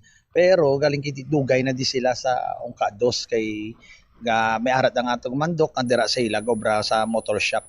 Dugay na da sila so pamilya naman ang agyo ang ano sang tag-iya sa ila. So ano naman nga na ano gid nga pamilya na sa ila. Daw hindi nalayo sa ila bala. So Kagawad, ano ni pagkakilala mo sa duha ka mag-utod? May mga records bala sila diri sa barangay or may ara sila ginhimo nga hindi manami diri? Bali sa duwa ni nga mag-utod, may previous ni sila nga barangay blatter. May ari sila record. Bisan kita sa barangay, may hawid man kita anytime, pwede man nato ma-check kung sino man may gusto. Pero may barangay blatter kita nga naka-record. So ang nakilala ko sa ilang nga duwa nga sila mapisan man na sila. May nga guba nga amon nga patrol ginapakayon da namon sila. Mapisan na sila. Galing kay ti isang so nakainom lang kagabi. Nakainom lang so siguro may ang nagkataon gid sang kagabi nga nagkita sila sang previous nila nga kaalitan nga daw may lamat na sila sang guard. Sa pagkabalo mo kagawad, ano ni ang daan nga hiligot anon sang duwa ka mag-utod ka sang guard nga ni kagawad? May previous sila nga alitan bala daw may ano man bala nga daw dati nga gin ano man dinhi ginhiring man ni Kap natan sa aton diri sa aton nga barangay kiti may settlement nga natabo sa barangay man na before sang January. So amo na nga may natabo nga settlement man pero okay na to. Galing sang time ning ulihi daw wala lang ko kabalo kay ti daw may ara naman nga daw nagsugatay naman sila o something amo na nga bala nga may gumpran may ko nagprangkahanay sila. So sang kagabi natabo gid kay kagabi kay ang pulis nanuktok lang sa akon mga 12 sang kagabi yon. So amo kami sa barangay siyempre kailangan namon mag-witness sa shooting incident. Pag abot ko gabi so daw investigation ang natabo. Pag-abot mo dito sa may crime scene na kagawad, ano ang sitwasyon dito sa security guard pero pag-abot dito at naabtan babala sa mga kapulisan ang duwa ka mag-utod? Naabtan sang aton nga kapulisan sang PNP Pabia as well da ang aton nga PBERS nga ang aton ambulance siyempre unahon nato ang medical sang naigo sang pusil. So winuna siya nang gindala sa ospital tapos ang iban na pating utod dala na sang PNP Chief Pabia naton. Bulaan naton kagawad nga di ba ginala na sa ospital ang si alias Christian para ipabulong tapos ang ining utod nga si Ronel amoto ang nakapalagyo pero sa nagbalik pagid sila kuno sa may crime scene kung diin at toto dito ang guard. So bali kagawad pag abot to ano pagid ang ginhimo nila sa guard? Bali nagbalik pagid siya nangita pagid siya upod. So karon nang nagkataon nga ara na ang pulis, Pabia Police, ang SWAT nato ara naman tapos may SOCO investigation naman nag-abot. So na to sila. Dito na sila nadakpan kay tin mabalik sila tanay siguro wala ko balo kung marisbak o masturya o maprangkanay sila o ano sa nakanatabo na namo. Hindi taman malikawan ng insidente. So pag-abot nila nga pagbalik, ang hambal sang OIC nila is gindakop na sila sang Pabia Police Station naton. Nabatian ang nanging pahayag ni Police Major ni Barangay Kagawad Alan Anatan sa Barangay Ungka 2 sa Pabia, Iloilo, Pumbuchamp. All right, so ining gwardya sino gini ang kontraya ang manghod o kunang magulang? Kay suno man sa pagpanaysayon ni Barangay Kagawad Anatan Bumutsamp no nga posible nga may kaangtanan ini sa daan nilang hiligot anon nga regarding sa ex-girlfriend ni Christian nga amo na siya ang natiruhan nga subong sa ospital nga may nakapanugid sa iya nga nagaistorya ni ining kunong babayi nga ex-girlfriend ni Christian bilang sales lady dira sa may GT Mall man nakita niya nga may nagapanugid sa iya nga may nag-istorya na ining sales lady kag ang gwardiya. So, maigo siya Bombo Siren sa pagpangimon? Yes, Bombo Champ, no, kaya wala man ang gidugay, guro nga nagbulagana, ining si Christian lang yung ex-girlfriend. Ang mga lalaki nga naan, magpangimon, kung kaysa, sobra-sobra man mo. Gayom-yom gani si Engineer Jan Debe pagamba kung mga lalaki, sobra-sobra magpangimon, no? Oh. Amo giba na Bombo Siren kung magpangimon ng mga lalaki, sobra-sobra gid sa punto nga do bangaway gid saya. Depende guro sa sitwasyon Bombo Champ no kay may ara man nga gibi nga lalaki nga video court hindi naman posible nga kurto ang iutok nga kung makakita lang gid nga may storya lang ang iyang girlfriend nga lalaki feeling niya do ibaylo na siya or mas insecure na sa kagalingon niya nga kung may interaction sa ibang lalaki, may possibility nga maguba ang ilang relasyon Bombo Champ no pero depende naman siguro. Ang Col Pride? Yes, Bombo Champ. Tsakto gisling ko, tsakto ginangambal yang Colpride. Kagit, hindi Bombo Champ sa sitwasyon no kung paano ka Kilala mo sa siyang asawa. Colpride? Si Freddy Aguilar lang kilala ko, Bombo Champ. Oh, si Uncle Freddie Mercury. Ang hambalya, too much love will kill you. Pero Yes. mayo lang kay nagalaom kita kag ginapangmuyuan ginaton nga wa isang may malain nga matabo sa natiruan kay lapos ginto galaem pilas. Kay sa initial sa latest update nato nga nakuha kay Barangay Kagawad Anatan Bombo Champ no do na paralyze gitong si Christian subong sa hospital tungod nga nagwalapos gid ang bala sa may likod niya. Kagasuno man sa iya nga kag nakita man naton tani no nga kuwaan sang bahin ang security guard kung ano gin man ang matuod nga natabo samtang per sunod sa iya as per advice sang iya nga legal counsel nga hindi na lang maghatag sang pahayag kay para man sa iya nga kaayuhan kagatuan man naton nga kuwaan sang bahin ang isa sa magulang ni Christian nga si Andrew apang nagpamalibad man ini sila nga maghatag sang ilang nga bahin kay tungod nga gusto man nila nga privacy na lang siguro Bombo Champ. All right.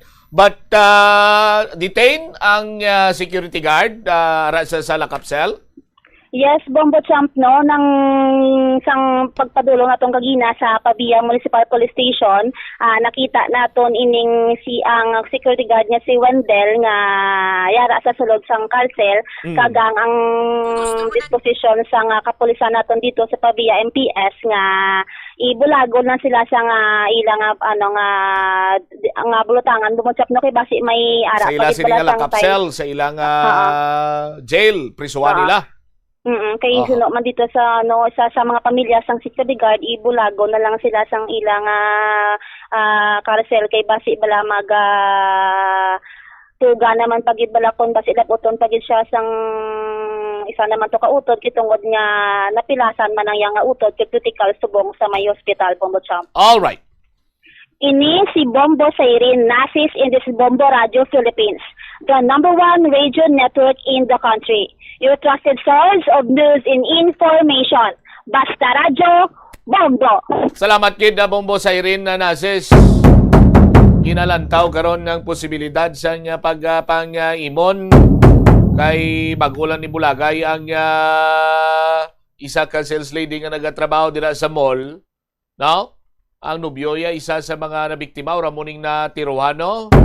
Di masami ko nung may nakakita sila nga nag-istorya na ini kung nakapanugid guro sa isa sa o sa sining natiruan nga kritikal subong sa ospital amuning isa sa mga gintunahan sa pagpangsulong tos magutod. While abot sina ining magutod why man sang problema kung hindi makainom. No? Ti kuna mo ng problema, solusyonan na, hindi mag-inom. Tilang tawag karon ang natabo, tapos nagsulong tos lang, armas hindi nila, gali, hampanganan, pilitgan. Ti mapaksi lang niya ang panit. Worst, mabulag lang nila niya ang gwardya kung masintruan sa mata, sa pilitgan, pero ang balos ang gwardya iya, kay bangod ngayon sa security guard, ini siya ang otorisado nga magbitbit sang posel sa tion sa iya sining official duty.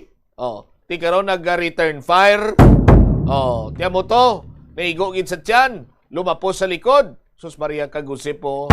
Ti kunway man lang nigin paunahan sang kainit sang ulo kag kung ano man yang sitwasyon kag plastada dira kay nahusaya naman niyang una sininila nga konflikto ti kuntiway na kuntani naglabot pa sa mas tuman ka problemado, no? Kag mapinot karon niya nga sitwasyon nga ginapangatubang sining mga naulamid nga mga personalidad sa sining pagpangaluthang dira sa may banwasang Pabia, Iloilo. 16 minutos na nakaligad sa takna sining una. Ano kuno ang matabo sa Esplanade 11 sa aton sining mga kasimanwang information aton posible kuno nga saraduan temporaryo para sa publiko.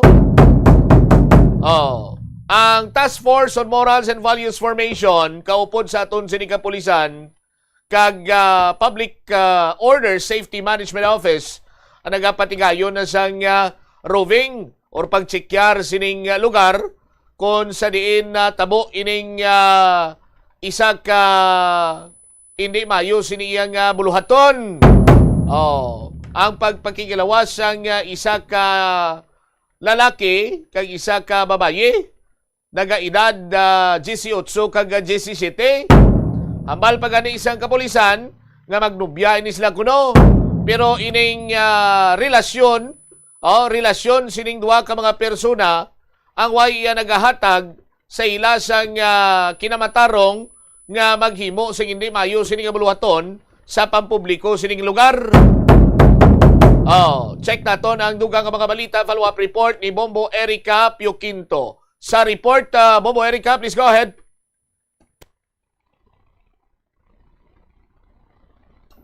Wala na sulod. Standby. Dali lang yan. Balikan ta ang linya ni Bombo Erica sa aton sining pangalagad. Isa karon sa mga ginapangita pa kag tulumuron kung sino ining nagkuha sang video kag nagpalapta kay may layi kita sa aton sining mga kuturan nga mayara sang mabugat siniyang pinalidad sa mga tawo nga nagapalapta sang kasubong sining nagalaptaman nga niya dra nga natabo sa may Esplanade 11. Balikan ta, Bombo Erica, please go ahead.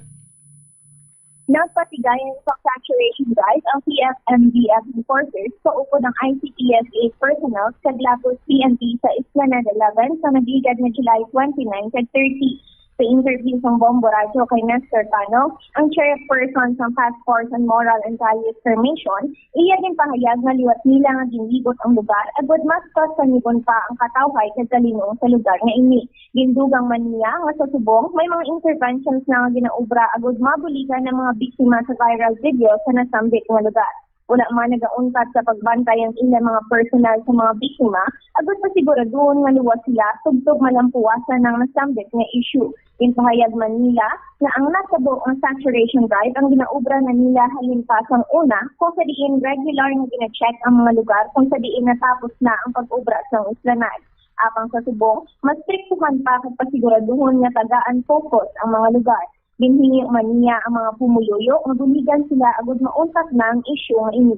Untatan na ang pag-post, share kag pagpalaktas ang naglapta na ang video. Nasambis man ni Mr. Cano nga maliban sa CCTVs na ipakapod ni Mayor Trenya sa lugar, na istoryahan man na posible ipasarado ang lugar kung hindi pa mag-untat ang pagbisita sa lugar sa mga tao na may malain na intensyon. Akan pamatian ng kabayan sa interview kay Task Force on Moral Values Commission, Chairperson Nestor Cano. Nagpapatol sa point nga sa Region Drive kung sa mga kapulisan sa nato na napot na PNP Motorica, nagtao na to gagawin siya liwat ang hininga doon bagot pa sa matapot. So, na nag-viral ang sa video nga upload sa ka-otola nato na ako natin na napakapalaot na pagwain ang mga traffic yung napakalaswa, napakalaway. Pero natabo na posto nila. Ang ato na lang siguro na nalibo na ginawa nato kay may mga technical Mayor Peñas kay Police Colonel Parilla.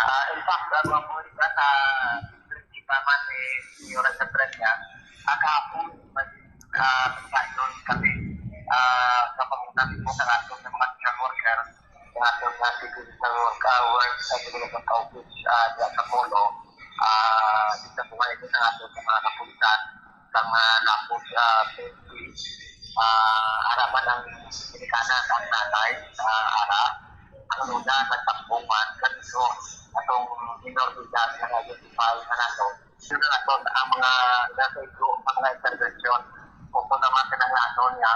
Amo sina nga pag-roving, sir, mangin regular na ina nga paglibot dira kag pag-check sa mga kagabihon dira sa Esplanade 11?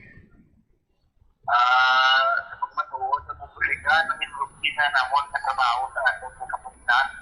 ganap kita ng security drive at USG because nga ito may insurance protection force kasi napatigayon na ito ang ordinansa angod sa atong mga kabataan at for minors, for minors, dala na ang atong dala ng mga anti-gang na tungkadya may ordinansa ng Pilipinas mo ang atong naglantaw ng lugar nga wala sa mga nag-apoy dala na mga manginginom kasi may arang mga tawag sa ang pagkurban sa station.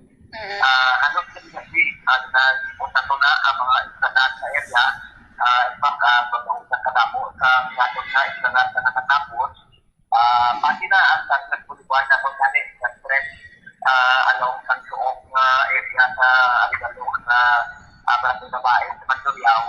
Nalipot na sa natin sa ICS sa Mandurriao kasi natin na ICS at sa natin na Aligalong Penti. Dala na ang mga pagkakita sa na ang mga doon na ginapagtaya na doon sa identify na ito kapuntan na ang mga lugar na may mga risiko angon sa mga yung nalita po sa pinigit na may pangkanang sa ato sa mga kapitan sa kabataan. Ato lang ginagit nyo sa ato sa mga pumululong ng syudad kung pwede o sa to na ang aton na tagad po sa atong tagad na komentaryo ang atong na ginakubrada ng mga mail ng mga gina-reflect na to so ginabalik-balik nila ang sitwasyon ang atong ng mga kauturan na dira sa balik sa lugar naman may tago na lang sa community dekorasyo na may sira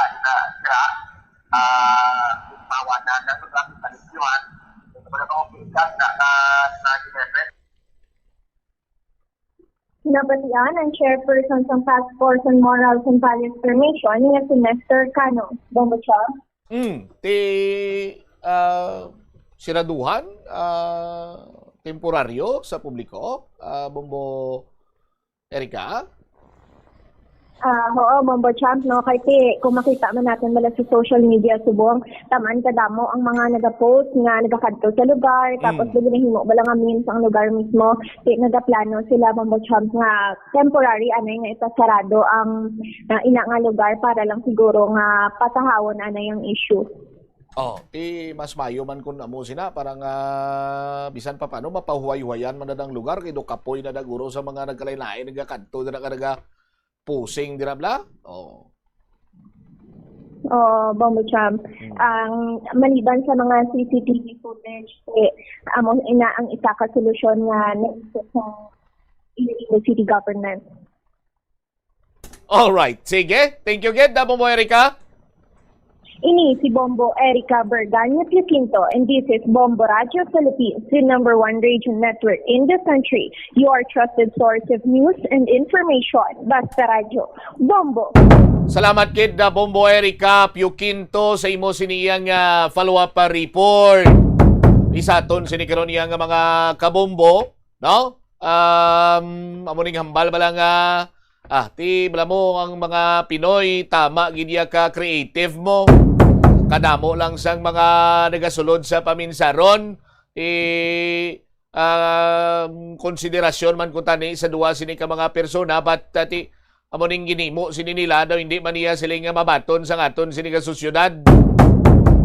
Hindi man niya rason kay kumo nagagugmanay kamo bisan sa pampubliko sini nga lugar mahimo kamo sang hindi mayo sini nga hilimuon sa tungang adlaw pa sa aton sini nga mga kasimanwa pero kuya pabor ko nga siraduhon lang anay niya parang hindi na pagsabuyan dira sa mga malain pa sini nga may tinutuyo kag mabuhat pa nga hindi amo kag why man ini nagapaayo sa imahe sa syudad sa nga Iloilo mo no iban sini kalipayan content pero damor nga gina-content nyo ining nasambitan sini karon nga lugar damor nga nagahalit kay nagapakamalain ini or nagapakalain ini iya sa syudad sa nga Iloilo. Dapat temporaryo anay nga siradhan yan till such time nga ma-kompleto na kag ma-turnover na ini sa syudad sa Iloilo sa city government. Amo nang tsimpo nga pagbukas ni Guro Liwat. 26 minutos na nakaligad sa takna sining launa. Standby kay ang winner naton. Ari na sa aton sini karon nga live studio sa Swerte sa Palengke Promo 2026. Heto na ang isa sa mga winners ng Bombo Radio 60th Anniversary Limited Edition AM/FM Radio na may LED light plus 500 pesos cash. Ari karon sa aton sining live studio aton sining winner, special draw winner magabaton sa transistor radio. Ining transistor radio naton sa aton sining mga kabombo ang ginpahimo gilamang para iya sa Bombo Radio sa ika-60 anyos naton nga anibersaryo, no? Sa aton sining mga kasimanwang radyo naton, wala na lansang sa isa lamang ka istasyonan, may LED light flashlight, rechargeable kag sarang pamadala bisan ning magkanto bangod portable ini. Magluwas sila, may 500 pesos cash pagid nga pagabatunon naton sining winner. Gani sa aton sining mga kabomo, aton sining winner Roslyn Hintuya sang Binanwaan, Gimbal, Iloilo. Iya sining proof of purchase, pure gold. Good afternoon, Mami. Good afternoon, sir. Oh, dito lang kita tulok sa aton sining camera para nga ang imo sining beautiful face makita sa mga taga Gimbal kag bilog nga First District. Liog ako isip sa imo 500 pesos. Ara na ba na sa imo? 100 pesos, 200 pesos, 300 pesos, 400 pesos, 500 pesos. 500 pesos! Al sabi ang 500 pesos na ton na Mami Roslyn. Ipakita ta, i-shake ang 500 pesos. Nan 500 pesos 500 cash ina. pesos. 500 gid ba to? Cash. Basi kulang hata ni mo muro Jane. Kompleto? Kompleto. Oh, kompleto. Ari galis mo muro Jane dre. Tapos aton sini mga kabombo ipakita taman ang radyo, Ma'am Roslyn. Paandaron tanay. Oh, flashlight mo gasiga na yon. Kitaon rin sa kon. Oh, gasiga ipamatudan ta sila nga wala na kalansang sa isa lamang ka istasyonan pandaron ang radyo. Dito man sa babaw gyapon ay. Nan, ara. Sige pa, volume yan ay, volume. Oh, nan, liso-liso Oh. Oh, duway dengan daraw. Duway ganda. Dumahoy yan ako. Hindi, way lang guro masanto mami sa babaw to black. Ang nan. Nan! Ara, liso pa pagin. Sige pa, liso pa mami. Sige pagin. Oh, sige pa. Sige pa. Nan, bation man sila. Butsilingon, wala na lansang sa isa lamang ka istasyonan. Pwede mo na mapatay, mami. Oh, turn off gali. Oh, patay kibasi ko mamba ko patay kasuhan na debla kro daw. Oh. Ay, sos Maria kang concept. Anon mo ang 500 pesos sa Mami Roslyn. Ibakal ko niliwat sang akong purchase. Nan. Para sa grand draw. Magdaog ikaw sang 1 million. 1 million! 1 million pesos. 1 million pesos! Oh. Kag magamit gid ni ang radyo ko sa mister ko nga hindi siya kakita, nagalalain gid siya sang 2 days nga wala kamo sa inyo nga kay ang radyo ya guba ron. Pero nakayo na to, nakayo ng transmitter. Si Chip John ginang nagbirada sa to, no? Pasalamat gid ako sa Bombo Radio. Basta Radio! Bombo! Star FM! It's all for you. It's all for you. Liwat, mami! Take 2! Basta Radio! Bombo! Star FM! It's all for you. All right, congratulations, Ma'am Roslyn Hintuya sang Binanwaan, Gimbal, Iloilo, sining proof of purchase, pure gold. Sa mga kabumbo naton, ikaw nga nagapamati nagalantaw, no? Parang nahulat mo, magpasakop na para nga ikaw man ang masunod sini nga magdaog. Pagbalik ka to naman dugang ang mga balita kag impormasyon diri sa Bumbuanay Sud to. 3 ka mga high school students ang Bonifacio Integrated School. Aktuan nga nagagamit sang marijuana. 2 ka estudyante na kuan man sang kutsilyo. Mga balita kag impormasyon balikan ta pagkatapos ginamang sa bilang ka importante nga mga pahanumdum. Plazuela de Iloilo, Billboard of Activities for July 26 to August 1, 2026. Excited sila nga makaupod kamo sa sininga weekend to sing many of your favorite rock songs from the past and more. Sa concert at The Plaza presents The Bini Band. Kicking off alas 6 ng gabi sa August 1, Sabado. Sa tion sa musical show, napulo ka mga matahom nga plus wala di Iloilo Mags, kag madamo pa nga iban ang igaparafol sa masuki sang plus wala di Iloilo. Sa August 2, Domingo, ginaagdang tanan nga mangin kabahin sa Eucharistic celebration nga pagahiwaton sa El Puente or the Bridge sa among adlaw alas 11 sang aga. Sa tion sang Holy Mass, ipangamuyo naton sa Ginoo nga kita nga mga Pilipino ang padayon niya nga hatagan sang kabakod agud malampuwasan ang internal kag external problems sang aton nga pungsod. Plus wala di Iloilo, we remain to be one with you in the common hope for a better community and a progressive country in 2026. Mga nanay kag tatay, markahin na ang August 10 to 20, 2026. Protektahi ang aton mga kabataan batok sa tipdas kag makayha paagi sa Measles Rubella Supplemental Immunization Activity sang Department of Health to Western Visayas Center for Health Development. Ang bakuna libre, luwas kag epektibo para sa mga kabataan. Bisitahon ang aton mga sentro, fixed and temporary vaccination sites. Magpabakuna, magbinurigay, magparigon sa proteksyon sang aton komunidad.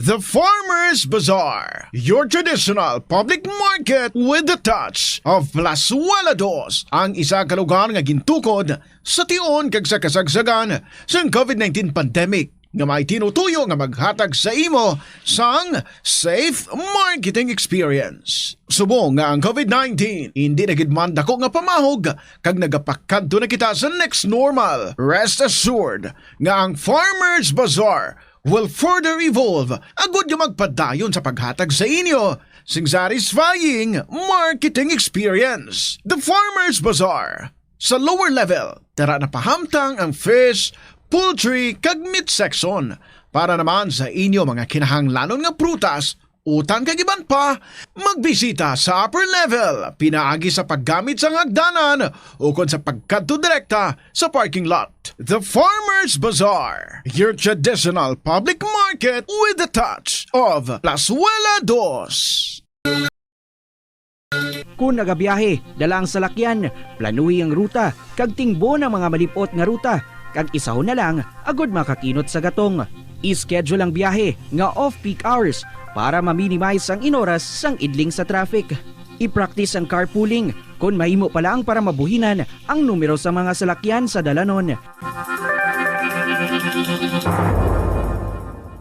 Ang kasubo kag depresyon ang hindi pareho nga balatyagon. Ang depresyon ang hindi gulpiyada lang nga nagakatabo sa isa ka tawo. Masami man nga ginakabig sa mga tawo nga depressed ini bangod sa kasubo nga nagakabatyagan.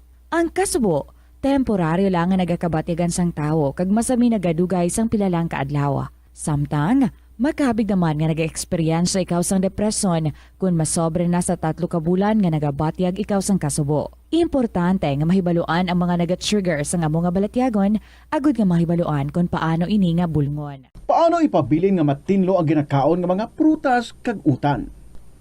Dapat nga regular ang paghugas ng kamot nga may habon sa sulod sang 20 segundos bag-o kag pagkatapos mag-uyat sang anuman nga butang.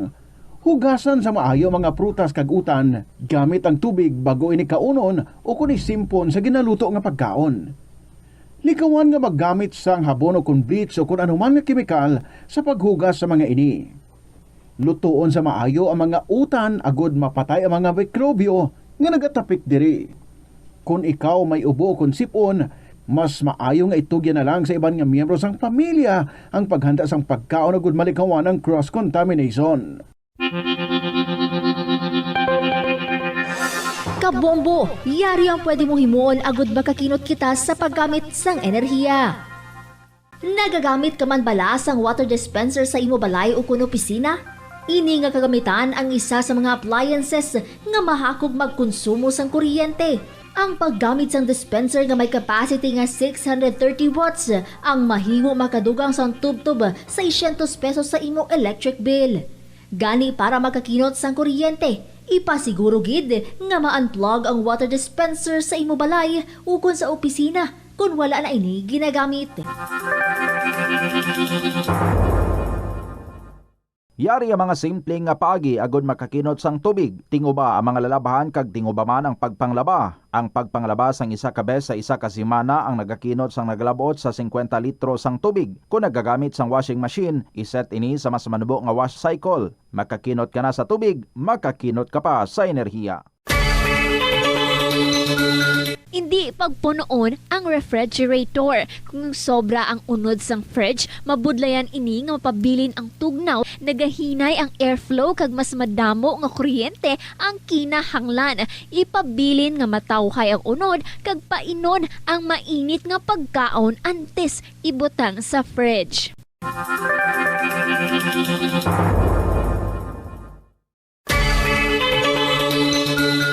Kung nagaluto ka sa kusina, ipasiguro nga husto ang kadakuon o sukat sang kaldero, kasirola o kalaha sa burner nga ginagamit sa pagluto. Makabulig ini para malikawan ang pag-awas sang kalayo sa kilid kag para mas madasig nga maluto ang pagkaon. Sa sili nga pamaagi, makakinot ka sa konsumo sa gatong kag makapamagan man ini sa mga galastuson. Panugyan na rin sa eksperto kung kwarta ang paghambalan. Apesar limitado ang imo abilidad nga mag-invest, ang gamay nga contribution sa investment accounts ang makabulig sa imo nga maggamit ang earned money nga maka-generate sang dugang nga income. Ikonsiderar ang pagbukas ng retirement account o kung iban nga investment account. Kabombo, nagpatakod ka man bala sa energy saving device sa imo balay o opisina? Maghalong ka ha? Kay basi na budol ka. Sunod sa Department of Energy, wala pa sang energy saving device nga nakapasar sa energy label. Bot silingon, kung ina nga device wala sang DOE certification, wala ina nagagana. Magluwas nga hindi epektibo, mahimo pa ina makaguba sa imo nga mga appliances o kung makapataas pa gani sang imo balayran sa kuryente. Gani para makakinot sang matuod sang kuryente, gabuton sa saksakan ang appliances nga wala ginagamit. Masami nga tinluan ang aircon filter o kung magamit sang inverter appliances. Tanan kita mayara sang bulig agud pakibatuan ang climate change. Magamit sang bag nga pwede magamit sang liwat-liwat agud mabuhinan ang plastic bag nga ginahaboy. Bangod dinhi nagatugas ang greenhouse gases. Ikaduha, hindi masumi magamit sang computer. Kung 4 ka oras lamang sa isa ka adlaw ang imo nga paggamit sang computer, makabuhing ka na sang carbon dioxide emission nga 83%. Ikatatlo, kung malapit man lang imo nga kaladtuan, mas maayo nga maglakat o kung magsakay na lang sa bike. Magluwas sa makakinot ka na, mabuhinan pang polusyon nga nagatugas ang climate change. Yari ang isa ka praktikal nga pamaagi agud makakinot sa paggamit sang tubig. Pag-usar liwat sang tubig. Kolektahon ng tubig nga gingamit sa pagpanglaba o kung ang tubig nga nagatulo gikan sa aircon. Pwede mo ina magamit sa pagpanglimpyo sa salog, pag-flush o kung pagbunyag sang tanom. Ang tubig nga abi mo wala na pulos, pwede pa yagali nga makabulig sa imong palibot.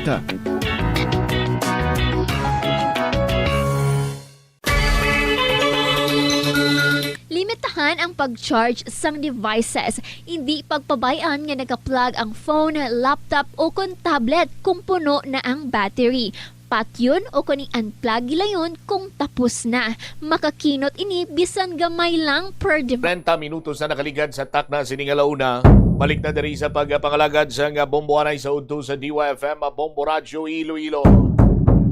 Standby sa aton sining mga kabombo, standby man sa kay Bombo Anthea Francisco sa yan sining follow-up report. This time, ato naman sining i-award ang aton sining orang premyo sa aton sining winner sa special draw Swerte sa Palengke 2026.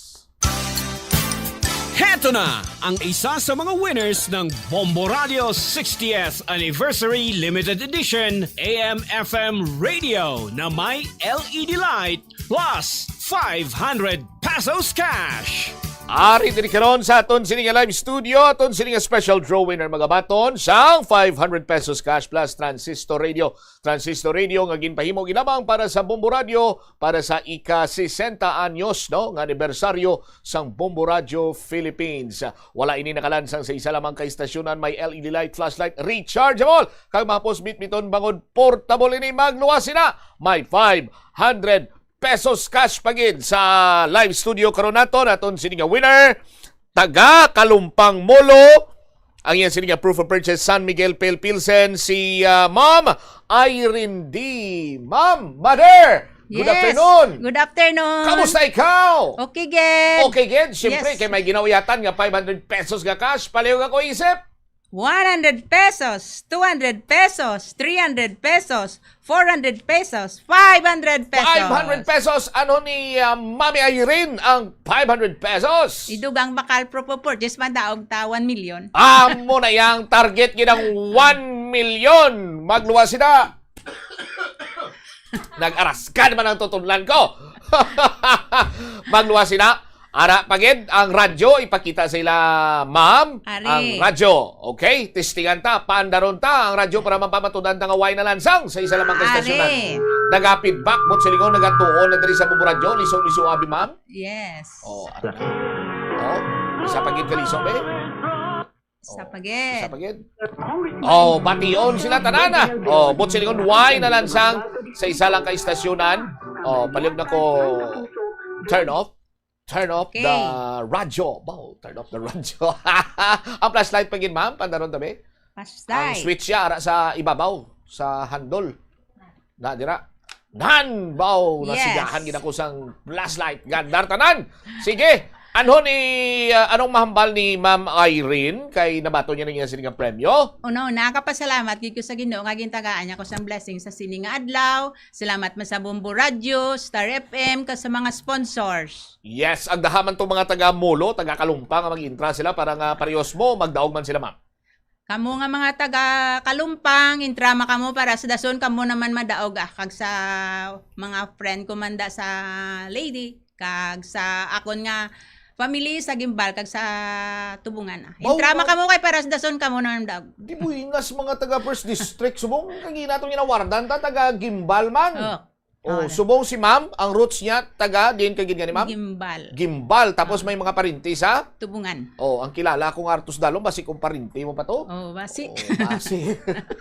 Sige ma'am, basta radio. Bombo. Star FM. It's all for you. Wow, there you have it sa ton sining mga kabomo si Ma'am Irene D.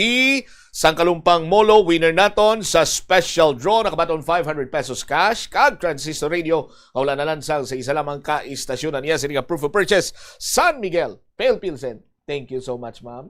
Mayong hapon, Ged. Sige.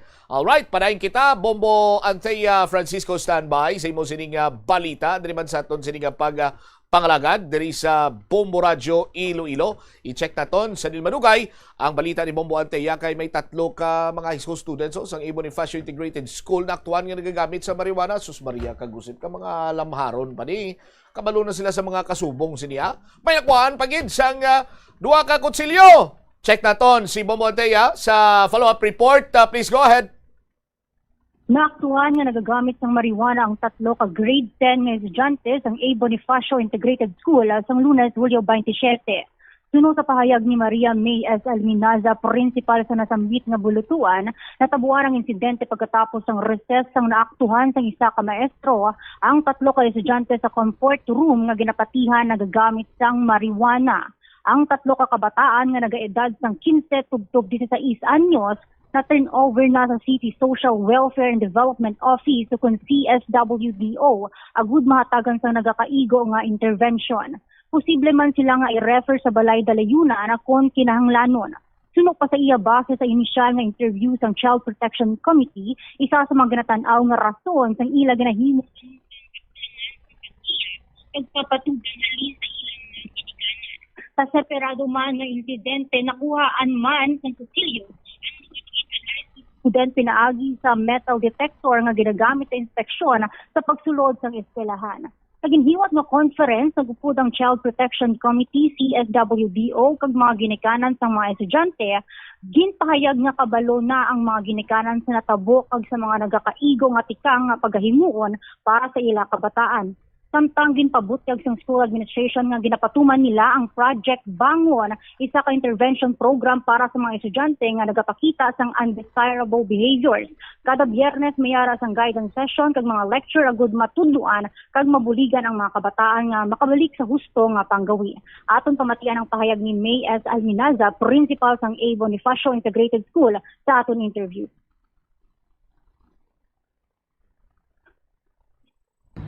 So, bali ang aton ng mga learners na turnover na naton sila sa CSWDO last Monday.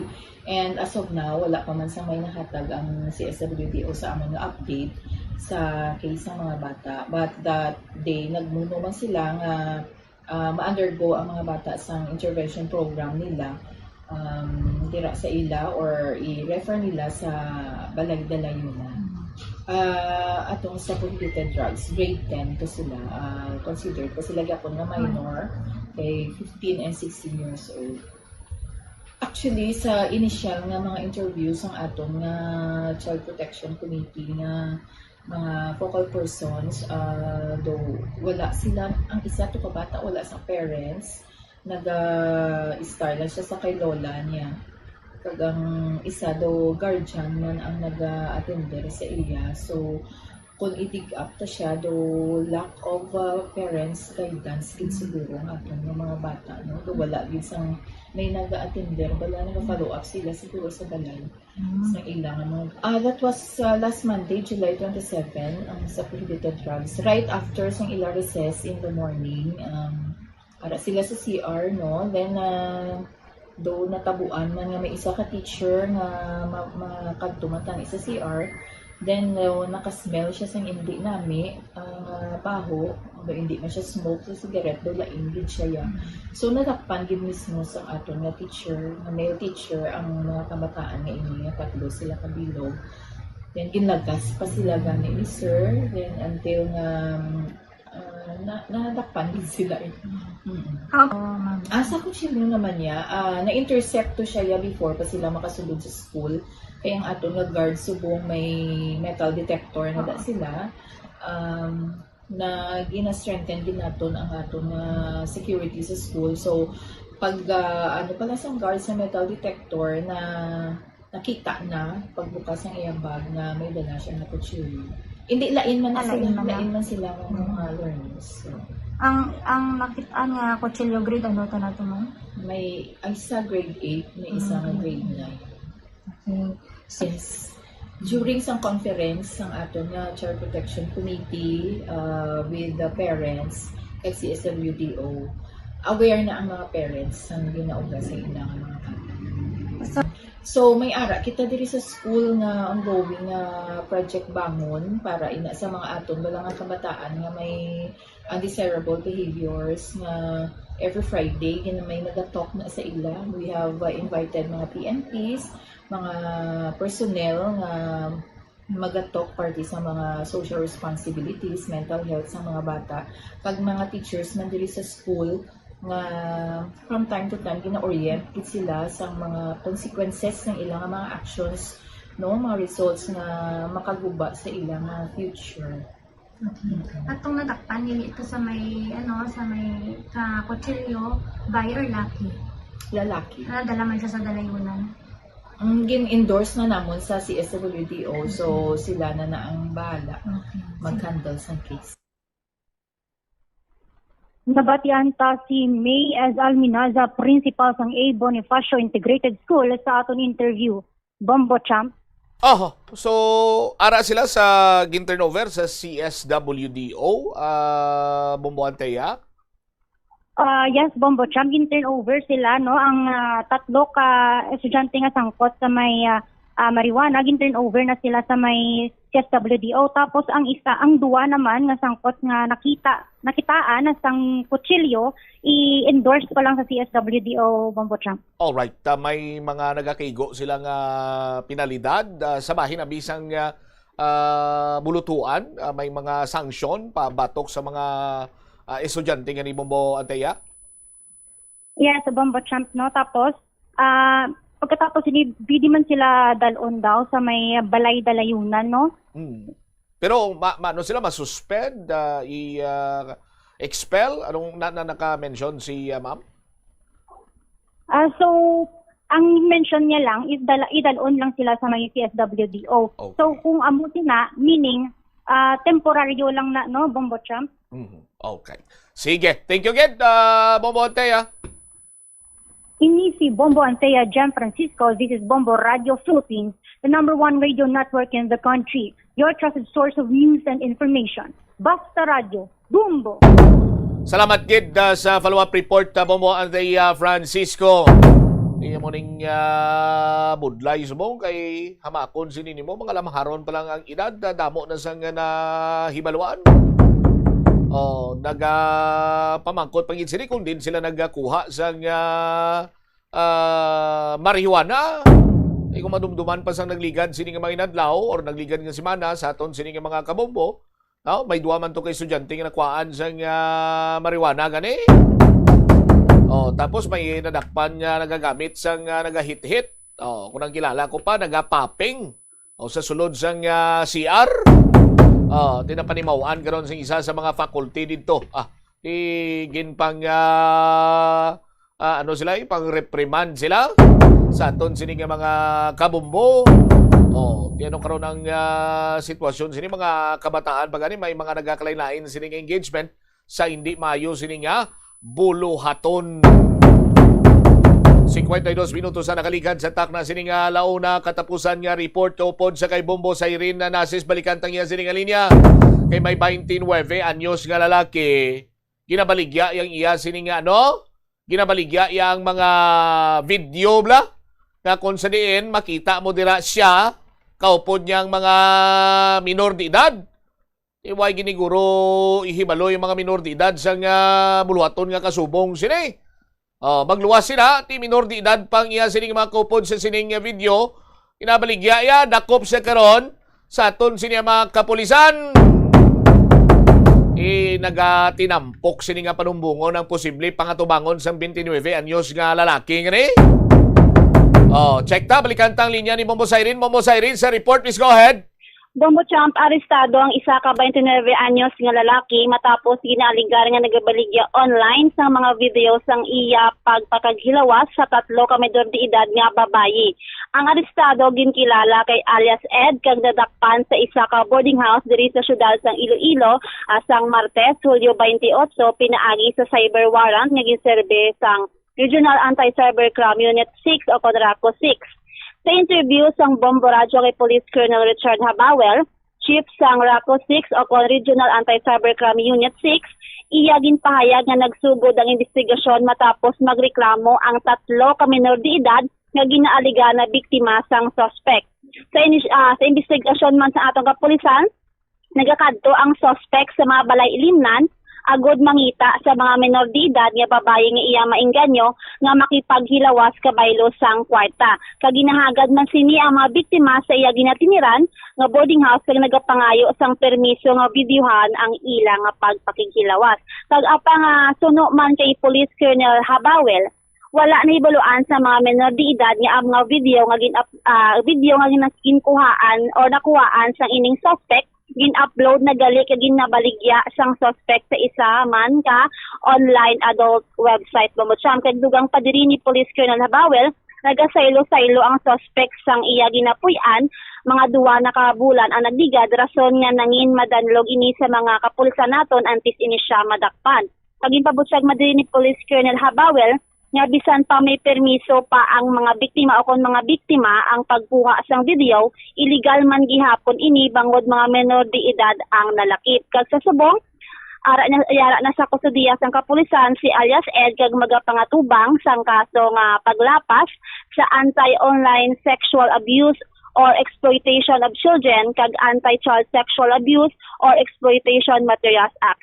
Yari pamatian naton ang nanging pahayag ni Police Colonel Richard Habawel, Chief sang Regional Anti-Cybercrime Unit 6. This week, may pumunta po na complainant dito sa aming office na allegedly may nakita sila na video, na mga explicit video niya kasama ng lalaki na binebenta sa internet. So pumunta dito, nagreklamo yung babae dahil hindi naman siya pumayag sa ganon.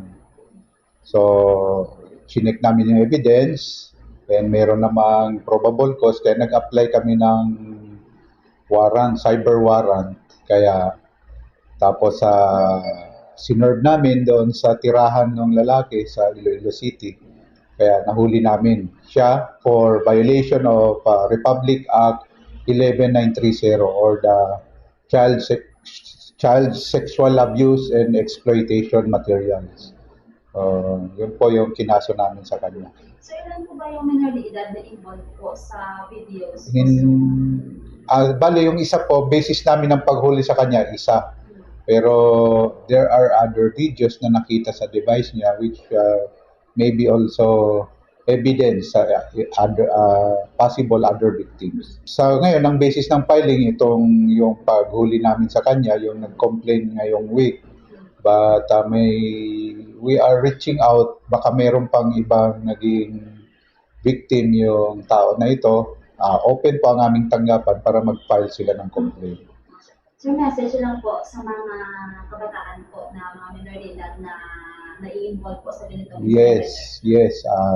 Sa mga ating mga kababaihan, lalo na yung minors, wag po tayong pumasok sa mga ganitong klaseng relasyon at kung meron man tayong mga karelasyon, wag po tayong pumayag na videohan ang ating mga private moments kasi hindi po natin alam na baka later on magamit ito sa hindi tama o sa illegal na mga aktibidades. Sa mga parents naman po, let us be more involved in supervising our children kahit gaano tayo ka-busy kasi hindi natin alam ano yung mga pinaggagawa na nila sa social media, lalo na sa panahon na ngayon na dami na nilang exposure sa mga iba-ibang information sa social media. So, may mga feature din naman yung cellphone to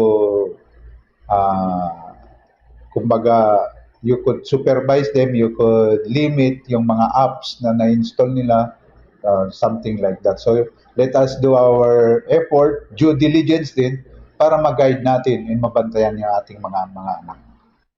Nabatian ang nanging pahayag ni Police Colonel Richard Habawel, Chief sa Regional Anti-Cybercrime Unit 6, Babochang. Ano ganing kaso nga posible pasaka or panumbungon posible pasaka sa 29 anyos ka lalaki gani? Babochang, ang kaso nga ipasaka sa suspect amo ang Anti-Child Sexual Abuse kaga Anti-Sexual Abuse and Exploitation of Materials Act, Babochang. Maburubugat ini dako ni nga bukol para siya kag nagakangay lamang man ni siya sa iya sining ginhimo sining hindi mayo sining or mambal naton ti mga kasubong sina nga mga buluhaton kung tani iya why nang ginaano mo why na sakto to bal ni Sir Habawel why na gina videoan why na gina record or kung ano sina dra kay ti why kag balo plano yun man siguro pangwartahan tapos minor pang daulamid dire dapat sinisaya prisuhon gid Bombo Siren. Yes, Bombo Champ na kag sunod man dire kay Police Colonel Habawel nga mga sobra naman isa ka tuig ang pag-monitor dire sa suspect no kaga dito lang siya na dakpan sa isa sa boarding house dire sa syudad sa Iloilo kaga nakita nabudlayan man ang aton mga kapulisan sa pagpangita sa iya kay tungod nagasaylo-saylo ini siya sang iya ginapuy-an kag sa gilayon man sang Hulyo 28 nadakpan ni suspect nga si alias Ed kaga matagaan man sang hustisya ining mga nabiktima niya kaga I hope man maging lesson man ini sa mga babae naton mga babae diri sa mga kakabombo naton nga kung maintenance man amo na ang mabutang hindi lang pagpasugot nga magkuhaan sang video kay magamit magina against sa imo Bombo Champ. All right. Ini si Bombo Siren Nasis in this Bombo Radio Philippines, the #1 radio network in the country. Your trusted source of news and information. Basta Radio Bombo. Salamat kid Bombo Siren Nasis sa imo siniiyang report. Mga kasubong sini nga kaso engineer. Sandig sa aton sini nga pagbasa-basa sa India dito iya, no? Sa India. Sa iban sini nga part sang dira nga rehiyon or pungsod rather, no? May mga ano to sila may mga ginatawag sining tuman kabugat nga mga penalidad, no? For example, nang rape ikaw ti ang ginahimo santo or ginahimo dito, ginaano ka, ginalibot ka sa bilog sining area sa inyo sining probinsya abi. Tapos sige libot sa inyo, ginapusasan kamo, lapdusan kamo kakahoy, or ano na ginalapdos na stick na bla. Why? kag paglabot sa plaza, bitayon mo dayon dito. Muna tuya ka ano silang mga kasubong siniti. Dugangan pang ginpalapta sa social media, baw dako-dako pagin siniya nga sahi karon sang sala ang nahimo sini 29 anyos. Kag hambalon tabaman nga mayara sang consent abi granting ang mga kaupod niya sa sining video, mga minor de edad, makabig man sini sa gyapon sa aton sini makuturan nga pagpanghimulos ini. Di duway na punaw, duway na kadlok ang pipila. Mas mayo kung ipaydalong pag sa pagsikyar, basi kung nagagamit wala sa illegal sini nga druga, ini nga sabitan nga personalidad or persona, rason nga nabuhat niya ang hindi sini iya halos no matulon nga sa isang buluhaton. Anyway, iban sini nga mga balita kag impormasyon itugyan naton sa iban sini Manusem Public Affairs Program sang Bombo Radio Iloilo. Standby na sa kahapon lamang program, kaupo naman sa kay Tita Regine. Ini mo lang mo ang kurman, Bombot siya mablang cover, gabilin sa imo sa manenay ang hapon. May God bless us all. This is Bombo Radio Philippines, the #1 radio network in the country, your trusted source of news and information. Basta Radio Bombo! Plazuela de Iloilo, Billboard of Activities for July 26 to August 1, 2026. Excited sila nga makaupod kamo sa sining weekend to sing many of your favorite rock songs from the past and more. Sa concert at The Plaza presents The Binhi Band, kicking off alas 6 ng gabi sa August 1, Sabado. Sa tion sa musical show, napulo ka mga matahom nga Plazuela de Iloilo Mags, kag madamo pa nga iban ang igaparafol sa mga suki sa Plazuela de Iloilo. Sa August 2, Domingo, ginaagdang tanan nga mangin kabahin sa Eucharistic celebration nga pagkahiwaton sa El Puente or the Bridge sa among adlaw alas 11 sang aga. Sa tion sang Holy Mass, ipangamuyo naton sa Ginoo nga kita nga mga Pilipino ang padayon niya nga hatagan sang kabakod agud malampuwasan ang internal kag external problems sang aton nga pungsod. Plazuela de Iloilo, we remain to be one with you in the common hope for a better community and a progressive country in 2026. I-off ang suga sa wala ginagamit nga lugar. Patsyon ang suga sa restrooms, pantry, hallway o kon meeting rooms kung wala sang tawo. Mas makinot inis sang sa pabayan lang nga nakabukas ang suga sa bilog nga adlaw. The Farmers Bazaar, your traditional public market with the touch of Plazuela Dos, ang isa ka lugar nga gintukod sa tion kag sa kasagsagan sa COVID-19 pandemic nga may tinutuyo nga maghatag sa imo sang safe marketing experience. Subong nga ang COVID-19 hindi na gid man dako nga pamahog kag nagapakadto na kita sa next normal. Rest assured nga ang Farmers Bazaar will further evolve agud yung magpadayon sa paghatag sa inyo sing satisfying marketing experience. The Farmers Bazaar. Sa lower level, tara na pahamtang ang fish, poultry, kag meat section.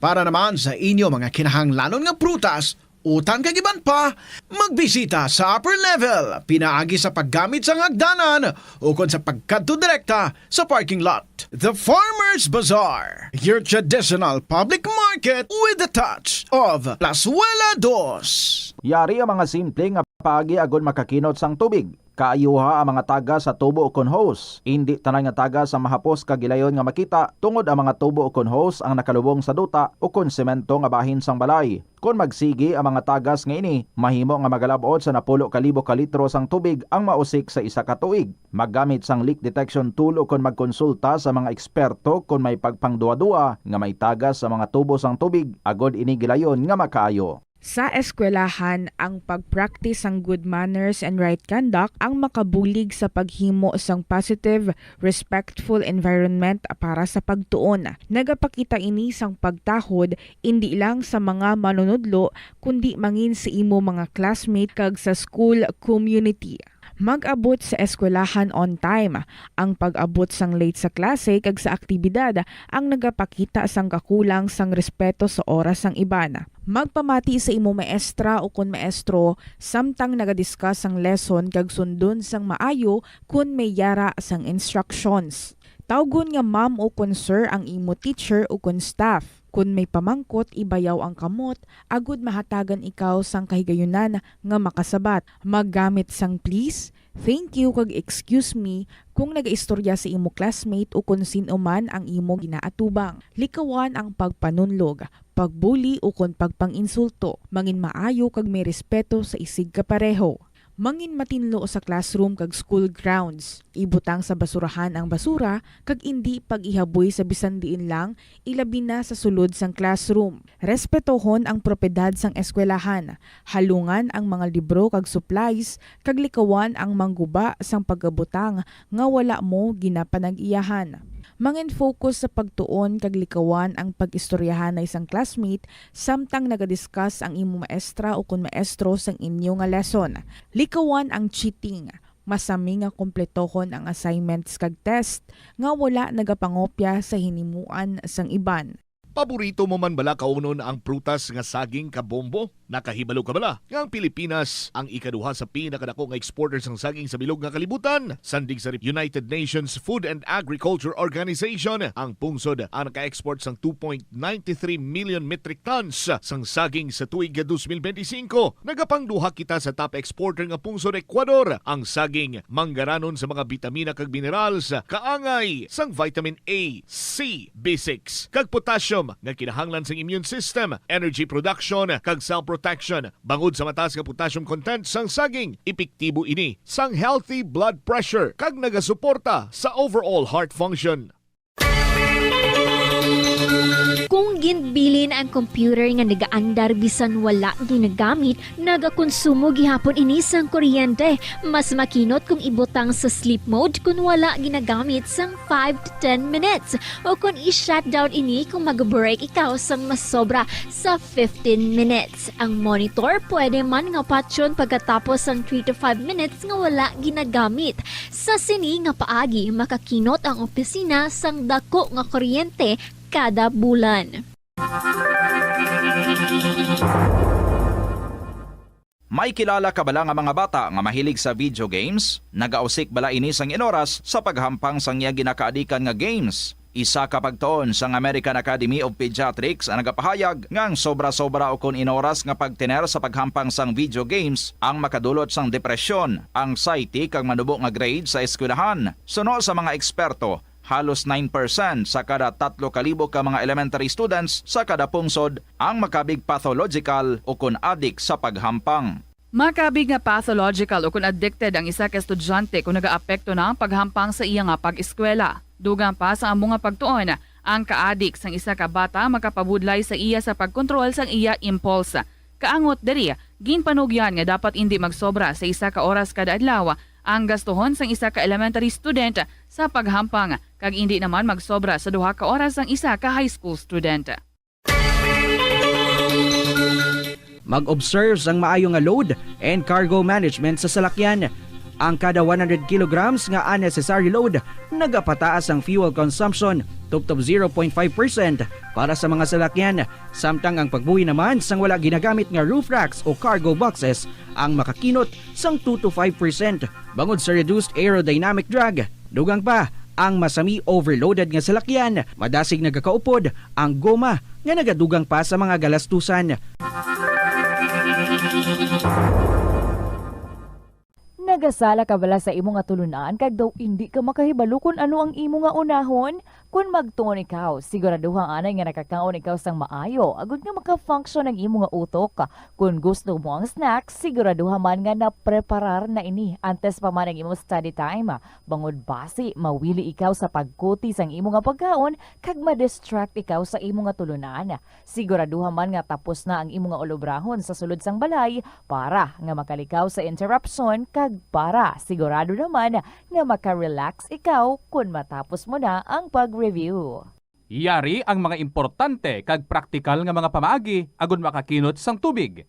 Sa kusina, magamit sang yahong ukon labador sa paghugas sang mga ulutanon ukon prutas.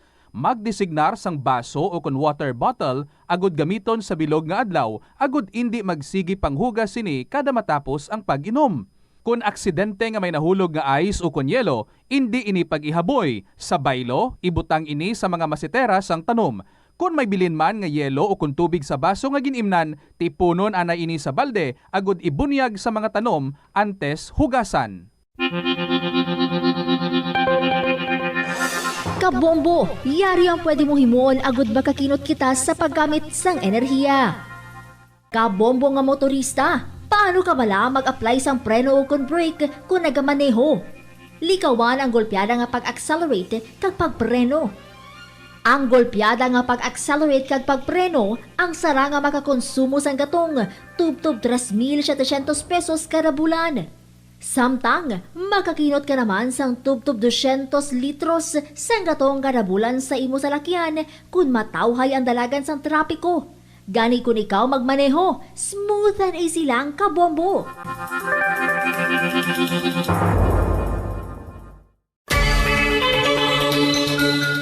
Dako bala permi ang imo balayran sa kuryente bisan abi mo.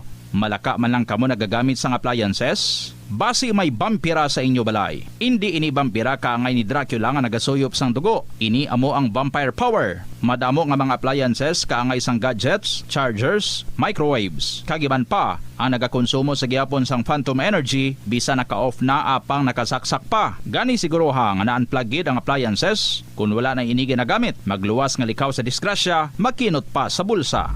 Mas nanamian bala ikaw magtuon sa balay ipaanggid sa eskwelahan nga madamo ang tawo? Isa ka panugyan para epektibo ang pagtuon sa balay, amo ang pagpangita sa designated area agud nga matiniran kung ikaw nagasulat, nagabasa o kung nag-review. Pwede man nga lamesa sa kusina o kung sa desk sa gwa sang inyo nga balay, pero hindi gid maghigda sa imo nga katre samtang nagatuon. Ini bagod nagakatemptar gid ikaw nga magpiyong-piyong, tubtub nga dalayon na ikaw nga matulugan. Siguraduha man nga malimpyo kag organisado ang lugar nga imo ginatun-an. Siguraduhon nga matinlo kag maayo ang kondisyon sa mga appliances pareho sang electric fans kag air conditioners. Kung puno sang yabo ka mga ini, mas mabudlay sila mag-function gani. Celebrating 60 years of media excellence. 60 taon sa paglilingkod. 60 taon sa katotohanan. 60 taon sa pagtindig kasama ang sambayanang Pilipino. Ito ang Bombo Radio Philippines. Bombo Radio Philippines. Your trusted source of news and information. Basta Radio Bombo! Mayong hapon sa inyo tanan mga kabombo. Last Friday for the month of July. And tomorrow, hello August na kita. Hello everyone, this is Tita Regine, nag-aabi-abi sa inyo. Welcome diri sa kahapon lamang program sa syudad sang Iloilo maulanon ang aton nga panahon. I do not know. Kumusta naman dira sa inyo nga mga ginapahamtangan, especially sa mga kabanuhanan naton. Anyway, diri sa syudad, well, let's be safe. Kag mas safer kita if we could bring ang aton nga mga payong. Nami kon payong, no? Kay ti rain or shine, pwede gid ang payong. Anyway, sa nga hapon, continue kita sa pagdudon sa inyo sa ating mga kasaysayan. Yes, may ara kita wala natapos nga episode ni Inbi. Kagtapuso naton sa nga hapon and the more stories are in store para sa inyo. And to those nga ready na ang mga istorya, ginpulawan, ginbugtawan, kagun ready na pwede na nga ma-email sa bombo_iloilo@bomboradio.info or you can write your stories idulong diri sa istasyon sang Bombo para nga makakita ay man kita or makapamasyar-masyar man ka mo diri sa syudad sang Iloilo. Ari na nga ito nga ambahanon para sa inyo tanan, and this is from Kimberly De Leon.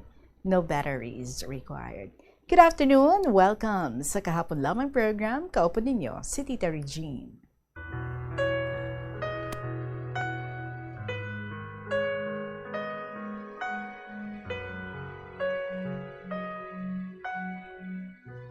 It's in the way that I'm wired. Maybe I'm just built this way. Maybe I'm just built this way. should have come with a sign. Fragile without warranty, caution, but it's just like me. It's my factory defect. Sorry if I easily break, there's not much tension I can take. Ooh, it's the flaw in my design.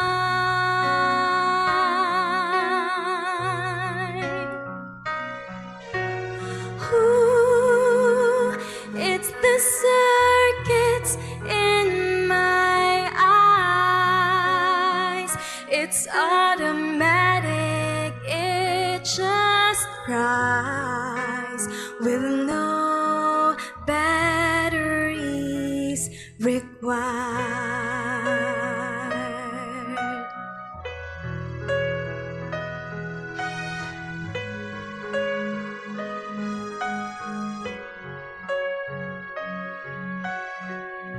It's in the way they put my parts, installed me my recycled heart, my recycled heart.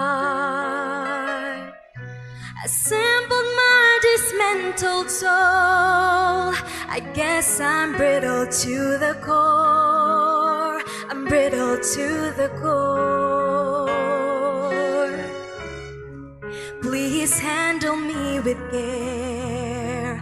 I'm not used to wear and tear, and my hardware has no spare. Ooh, it's the flaw in my design.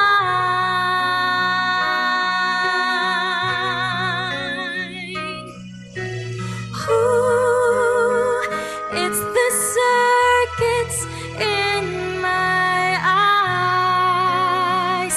It's automatic, it just cries with no batteries required. I wish that my emotions had some buttons that you can turn it off or turn it on. Just flick the switch and the hurt is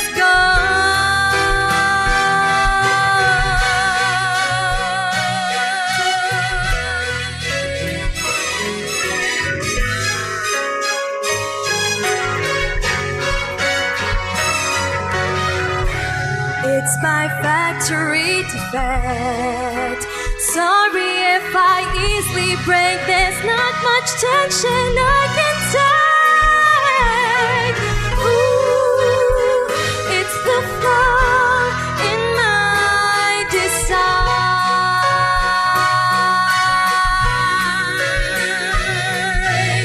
Ooh, it's the circuits in my eyes. It's automatic, it just cries with no batteries required.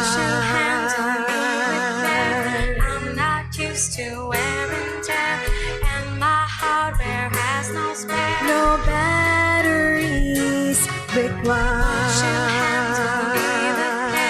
I'm not used to wear and tear, and my hardware has no spare. No batteries required.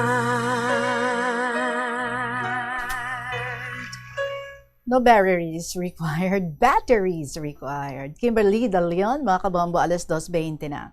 Ang atong oras, and yesterday, nag-start kita sa episode nga Jesus ni Andy sa probinsya sang Iloilo. Wala na ito natapos. First part pa lang sa iyang story kung sa diin ginapatpat niya diri sa aton, no? Ang incomparable biography ni Jesus because nagreklamo ang iyang lola. Sadto si Lola Basyo niya sa iyang mother ngang iya kuno umagad nga lalaki wala nakakilala kay Jesus. So kahapon basa naton like first name Jesus Christ, position Son of God, Master's degree, King of Kings, Lord of Lords, God of Gods. Partners, God the Father and God the Holy Spirit. Work experience, miracle worker, savior of confessed sinners, sin forgiver, prayer warrior, demon destroyer, ministry, 24 hours, instrument, faith, favor, grace, hope, love. Author, the Bible. Meeting room, man's heart. This doctor visits us every day. And we continue ang iyang istorya sa aton sa Sininga Hapon.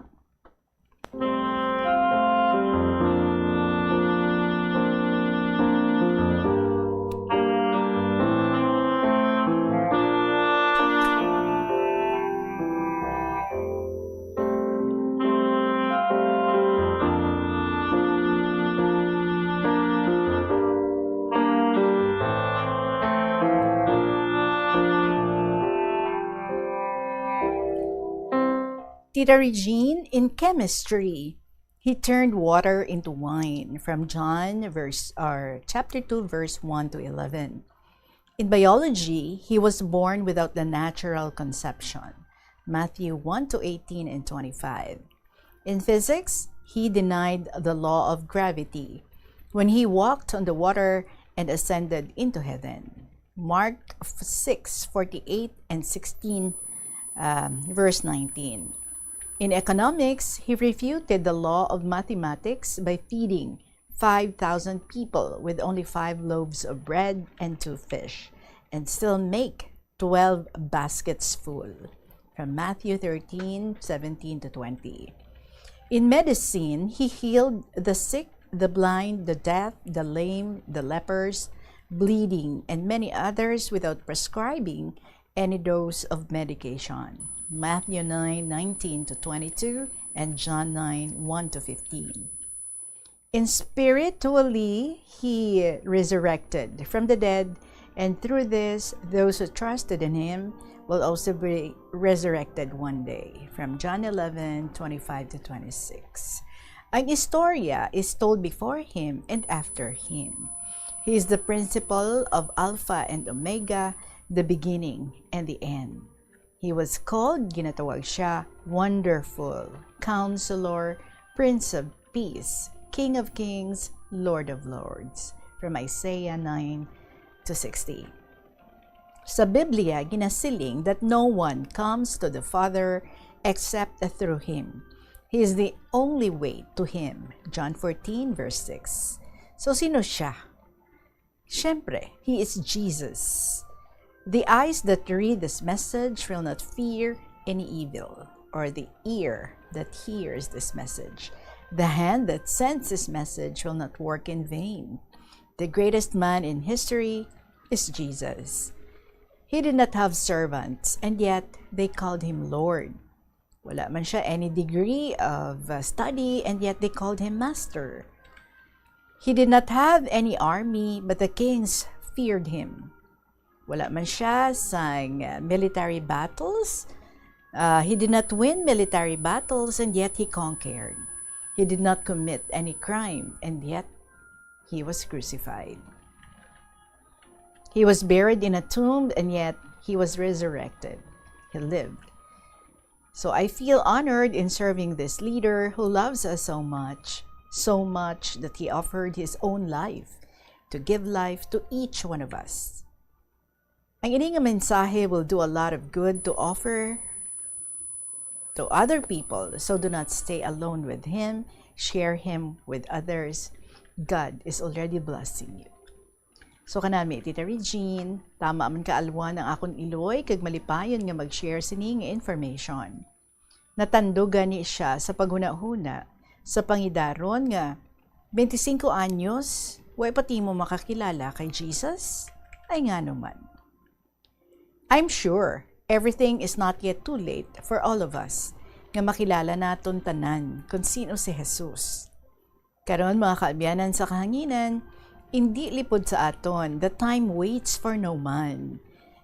Whether you like it or not, time has to go. It does not wait. It does not stop. Kaya hindi muna mapabalik pa ang nagligad nga panahon. Mayad siguro kalimtan ng memory sa mga masakit nga kahapon. Kag manami siguro, i-cherish ang mga matahom nga kaagi naton. Iistorya, hindi lang sa kabataan subong, kundi sa aton gid tanan bilang gabayan o kon example nga aton pagasundon. Matuod gid man that time doesn't stop. Life is a task that we brought ourselves to do at home. When you look, it's already 6 in the afternoon. When you look, it's already Friday. When one looks, the month is over. When one looks, the year is over. When one looks, 50, 60, and 70 years have passed. When you look, we no longer know where our friends are. When you look, we lost the love of our life, and now it's too late to go back. Do not stop doing something you like due to lack of time. Work with the time or on time, not to allow time to work for you or else you will be left behind. Tanawa si Marjo, nga kalanupad ninyo, way kagid sa iya sa mabatian, nga waay niya matapos ang iya obra due to lack of time because he works on time. Do not stop having someone by your side because your children will soon not be yours and you will have to do something with that remaining time, where the only thing that we are going to miss will be the space that can only be enjoyed with the usual friends. That time, unfortunately, never returns. The day is today. We are no longer at an age to postpone anything.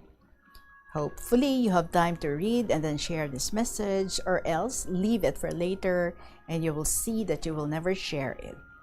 Always together, always united, always friends. Let us share it to your friends with me, and you will see how not everyone responds because they leave it for later until the important information you would like to share will be forgotten.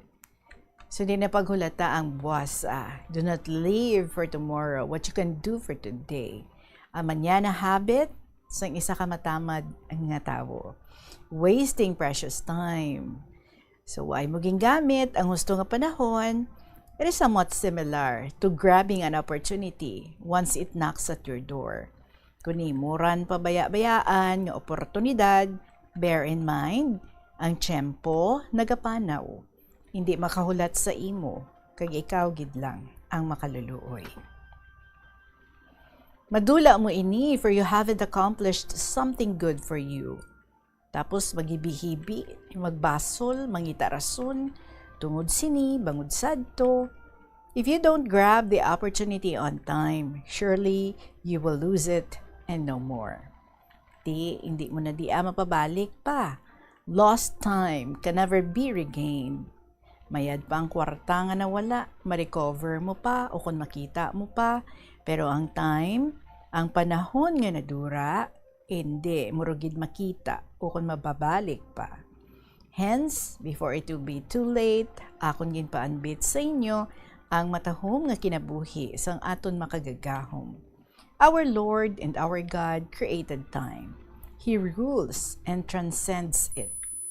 When we feel frustrated by the calendar or captured by the clock, a quiet reading of Psalm 90 reminds us that our days and years are in the hands of our eternal God. As we humbly bow before Him, we see time from a new perspective, from David McClellan. Perhaps that's why, Psalm 90 is such a treasured passage. It shifts the focus from our time-bound lives to our eternal God.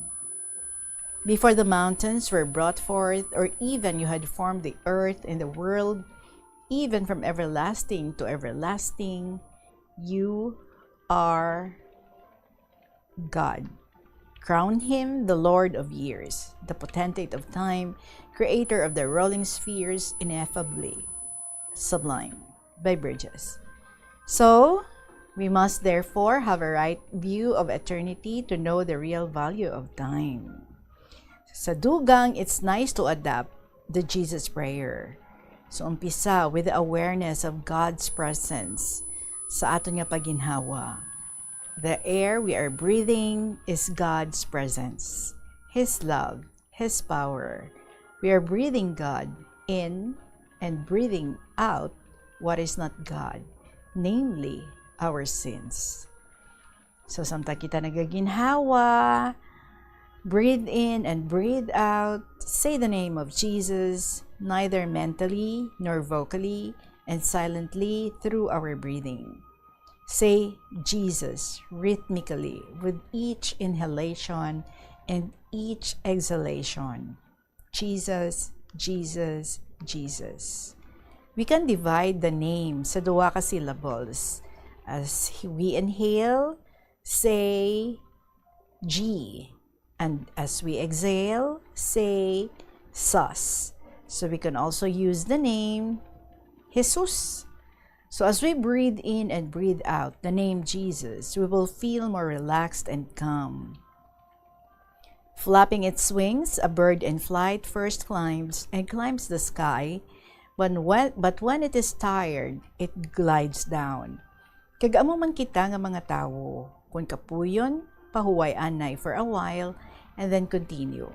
In short, the Jesus prayer is according to the Bible's exhortation to pray unceasingly. Amo ini ang favorite prayer sang kadamaan because it is so easy kag simple gid. Wala ini gid nag-require sang preparasyon, no reading, no prayer points, no thought. It can be used anywhere, anytime, and requires the least mental and physical effort. What is the history and theology behind the Jesus prayer? Ang Biblia nag-exhort sa aton to pray unceasingly. This story goes nga may isa ka monk nga nag-ask sa iyang spiritual director kung paano niya ma-fulfill ang scriptural command nga magpangamuyo sang wala untat. As there are many seconds, minutes, hours within a day, repeat as many times as you can the prayer, Jesus, my Savior, have mercy on me, for I am a sinner. Given human nature, little by little, the monk dropped one word at a time until only the name Jesus remained. Aton may experience when we're too tired to pray or too busy, we find the Jesus prayer very helpful. There is no prayer more simple or more profound than the prayer of the poor and the needy in front of an all-powerful Savior. Ang ini nga pangamuyo, wala nagakinahanglan sang preparasyon. Wala man nagakinahanglan sang mga religious paraphernalia, kaangay sang prayer book or rosary beads. Very simple, breathing in and breathing out line. There is no salvation in anyone else, for there is no other name in the whole world given to men by which we are to be saved, from the Bible. So that at Jesus' name every knee must bend in the heavens, on the earth, and under the earth, and every tongue proclaims the glory of God the Father. Jesus Christ is Lord. So sa reflection naton, ano ang kinahanglan mo para ikaw masalbar? Some of us rely on prestige, power, wealth, connections, thinking, ngang ini makahatag assurance sa aton sang kabuhi nga masulhay, free from problems and worries, but ini bala makasalbar sa aton. Prestige can be lost by our fault or through the machinations of others. Power can disappear, political leaders change. Ang manggad, madula by a crash in the stock market, bad investments, and fluctuations in the exchange rate. Kagang aton connections, social and political, can be as strong as our ability to give something in return. Si San Pablo, nagapasalig sa aton, ang aton salvation can only depend on Jesus. They asked Peter and other apostles, ano aton himuon, brothers? Nagsabat si Peter, you must reform and be baptized, each one of you, in the name of Jesus Christ, that your sins may be forgiven. Then you will receive the gift of the Holy Spirit. Do you believe this and live as you believe? From Acts 2:37 to 38. Tita Regine, salamat gid. May you be blessed by the Holy Spirit to have good health, good heart, good mind, and long life of serving your listeners. Madamang salamat sa liwat sa imong pagbasa sa inyong episode. Mabuhay kita tanan sa KLP and Godspeed to all of us. Sa imo tita kag sa family mo. Sincerely, Inbi, sang Iloilo Province.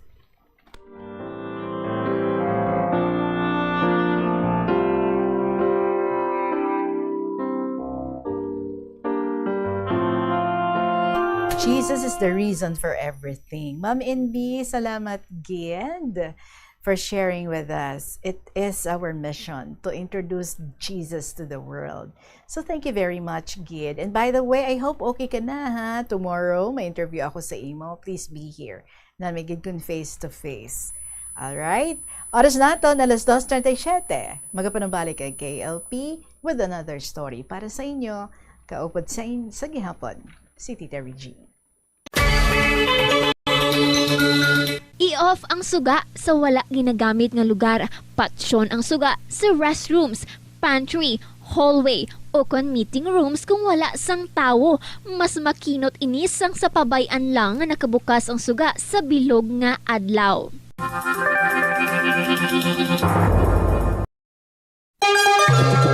Yari ang isa ka praktikal nga paagi agud makakinot sang tubig. Sa pagtimpla sang kape, magamit lang sang tubig nga sarang maubuson.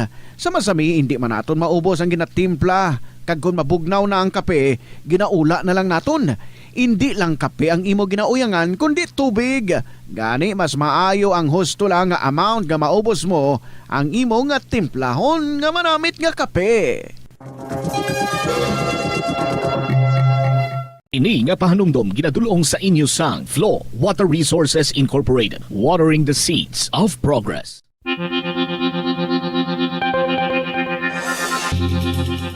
Sini nga panahon sang tag-ilinit, delikado ang sunog ilabi na sa sulod sang panimalay.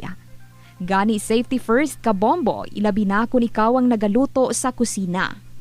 Siguraduha nga nahamtang sa mabugnaw kag well-ventilated area ang LPG tank kag indi masilakan direkta sang adlaw. Ang sobra nga init makapataas ang pressure sa sulod sang tangke nga mahimo magresulta sa aksidente. Tsekyaron ini kung may tagas kag ipalayo sa kalayo. Balik diri kita sa salat ni Crying Mothers ng The Sugarlandia of Iloilo. Mahal kong Inday Regine.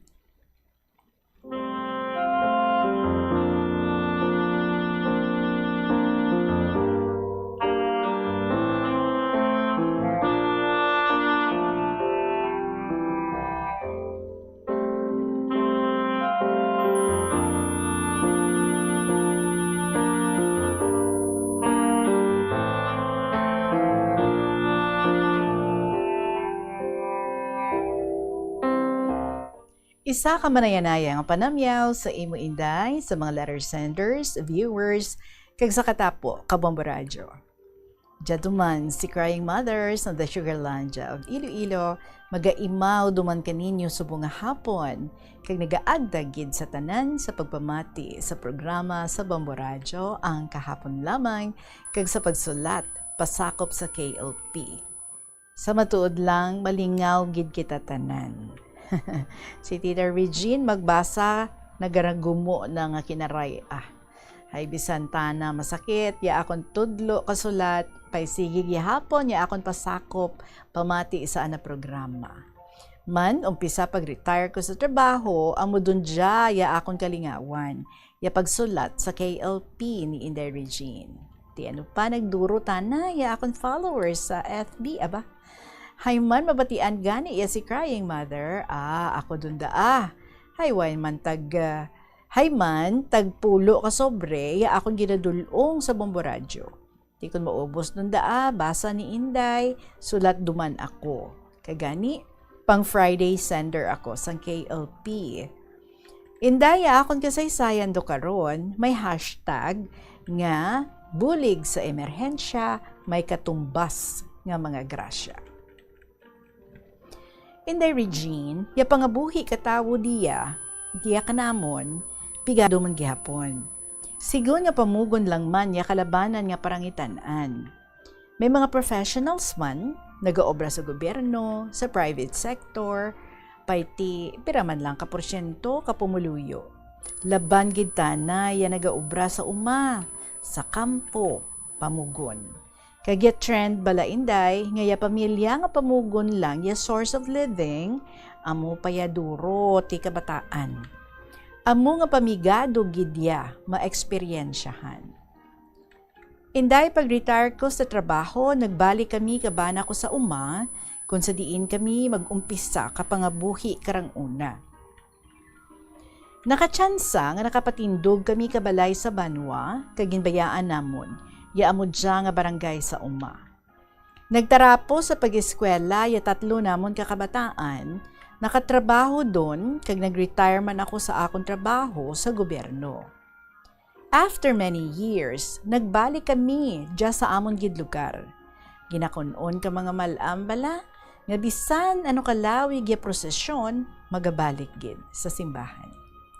Inday, amo kadaa, ya halimbawa ka akon kabuhi. After 30 years, balik kami sa uma. Inday, duro nga experiences financial, ya ako na encounter do karon. Ang paglantaw ka mga tao kanakan may kwarta. Hayti may pension kuno. Kag nagbuhay sa gobyerno. Sus! Every time may arasanda nga financial emergencies, jatana sanda kanakan nagaadto, mahuram, orobrahan, islan lang, etc. etc. Inday Reg, nalipay ako ya kon amuya anda ka iwaton, hay man sobra pa ya ako na agyan karang una. Kapin padaa inday kun ma-ospital ipadoktor abaw gasakit gidya buot ko kun indi sanda madisponiran. Ti ya ending bisan pa inugpa-allowance ko dugid sa akon estudyante yan na disponer ko pa kananda.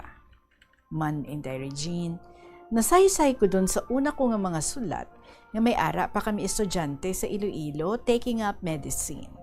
Ti, medyo mahapo gid kanamon. Waay man kami ti ginabulan gid kaamon panggastos sa amon nga youngest nga ara subong manug 2nd year pa lang sa medicine proper. In the Regine, may mga beses nga may maghuram ka kwarta da sundang waay-waay gid ako. Ya akon ginahimo, ginapahuram ko kananda ya akon sing-sing. Hambal ko, ariya sing-sing ko, iprindado lang anay para makadisponer ako sa problema mo. Kaginday, nalipay gida asanda. Kag mismo ako, nalipay man, nga bisan paano, nakabulig ako sa problema. In the Regine, nagapati ako, nga kung ikaw maluluyon, nagabatsyag ka kinanglanon ka isig katawon nimo. Hindi man daasanda makabalos, balik ka imo bulig, apang yaaton mahal nga makaako, nagalantaw gid. May mga beses, nga hindi daanan da mabaydan, tiyambal ko obrahin nyo dulang Huway maninday, nagakinahanglan man kami ka mga tao, hayman, in the Regine, nagakinahanglan man kami ka mga tao nga manag-ubra sa uma. Hilamon, hagbas, manog abono, kag kun ano lang nga ginapaobra sa uma. Tiya mo daan nga dumahapos lang man, ya amon pagtrabaho sa uma, sigon nga duro man ya akon ginabuligan financial. May bugas in the Regine, nga kun mawad-an sanda ti bugas, ginadisponiran ko sanda, bakal ka bugas, sinako inday. Kag ginaubrahan lang nanda day Masadya man ako nga kaupo dya mga tawo nga amuya nagabulig man kanamon sa amon obra sa uma. Ugaring kay ti, amo lang daa inday, ara kagid nga nagdisponer sa mga emergencies nanda. In the Regine, ya aton pangabuhi, aton lang huram sa aton kahitaasan. Kung ano man ya mga grasya, kasulhay nga ginapahunan ni Lord, aton man igapaambit sa nagakinahanglan. Kagya aton makagagahom, amuya magabalik kanimo in many folds inday. Salamat sa imo pagbasa, pasensya dugid sa akong nga penmanship. More blessings sa imo inday, sa imo pamilya, kag sa tanan nga KLP lovers. Ang matinahuron, crying mother of the Sugarlandia of Iloilo.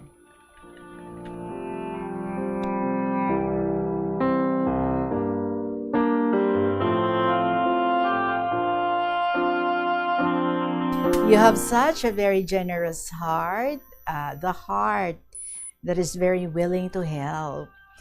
Kag I am sure no ang mga tao dira sa inyo do confident nga since ara ikaw, ara ang family mo, may dalaganan gid sila. Somebody nga wala nagapangindi sa ilang mga kinahanglanon, especially sa ilang mga emergencies.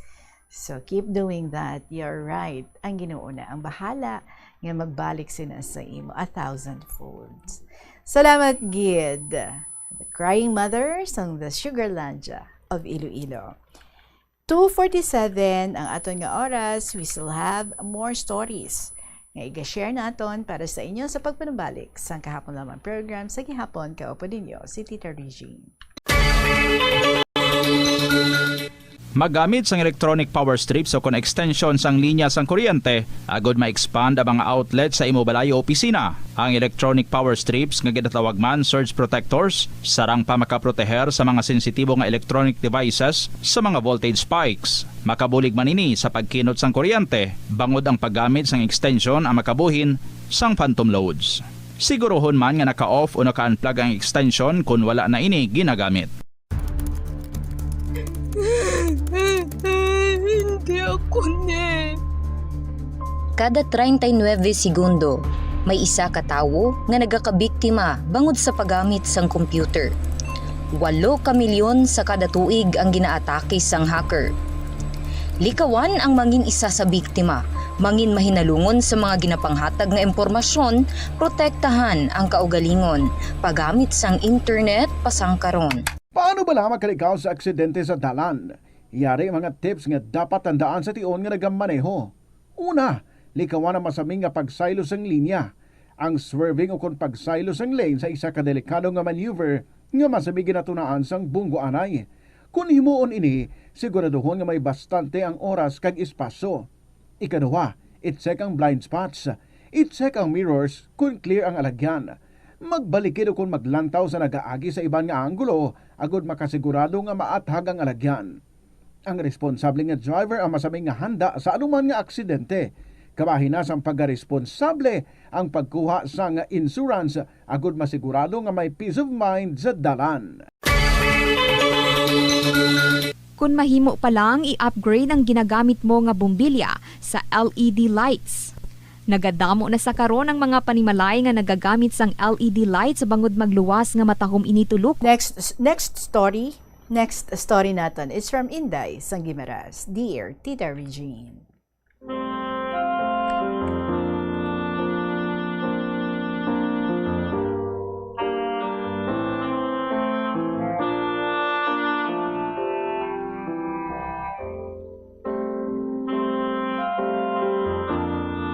Maayo nga hapon sa imo tita, sa tanan nga katapos ang Bombo Radyo, kag sa tanan nga nagapamati sa imo programa, kahapon lamang. Ang akon ni istorya, parte kay tatay, sang magagmay pa sila. Ginistorya ini sa amo ni tatay, sang magagmay pa sila, sa mapatay ang ilang nga mama. 3 sila tita ka magutod, ang iya magulang lalaki man, siya ang ikaduha, kag ang ilang manghod, babayi. Sa mapatay ang ilang nga mama, permi lang sila ginabayaan sang ilang nga tatay. Ginpamangkot namon si tatay kung pila ang iya nga edad. Ambot, hambal ni tatay. Kung mga 5 pa lang siya katuig, wala man siya kahibalo kung pila ang edad ni manong niya. Kagang ilang nga manghod, 2 o kung 3 katuig sa iya nga pagbanta. Kung maglakat kuno ang ila tatay, dugay ga pa uli, tag 5 ka adlaw. Ginabilinan man sila sang bugas, pero wala sudan. Kaya ang ila tatay, nagapangaluyag sa pihak nga baryo. Ari tita ang istorya. Kung gabi, tungod ginahadlok sila, ginalibutan nila sang banig kaghabol ang lamesa, kag sa idalom sang lamesa sila nagatulog. Ginapatungan nila ang ilang manghod.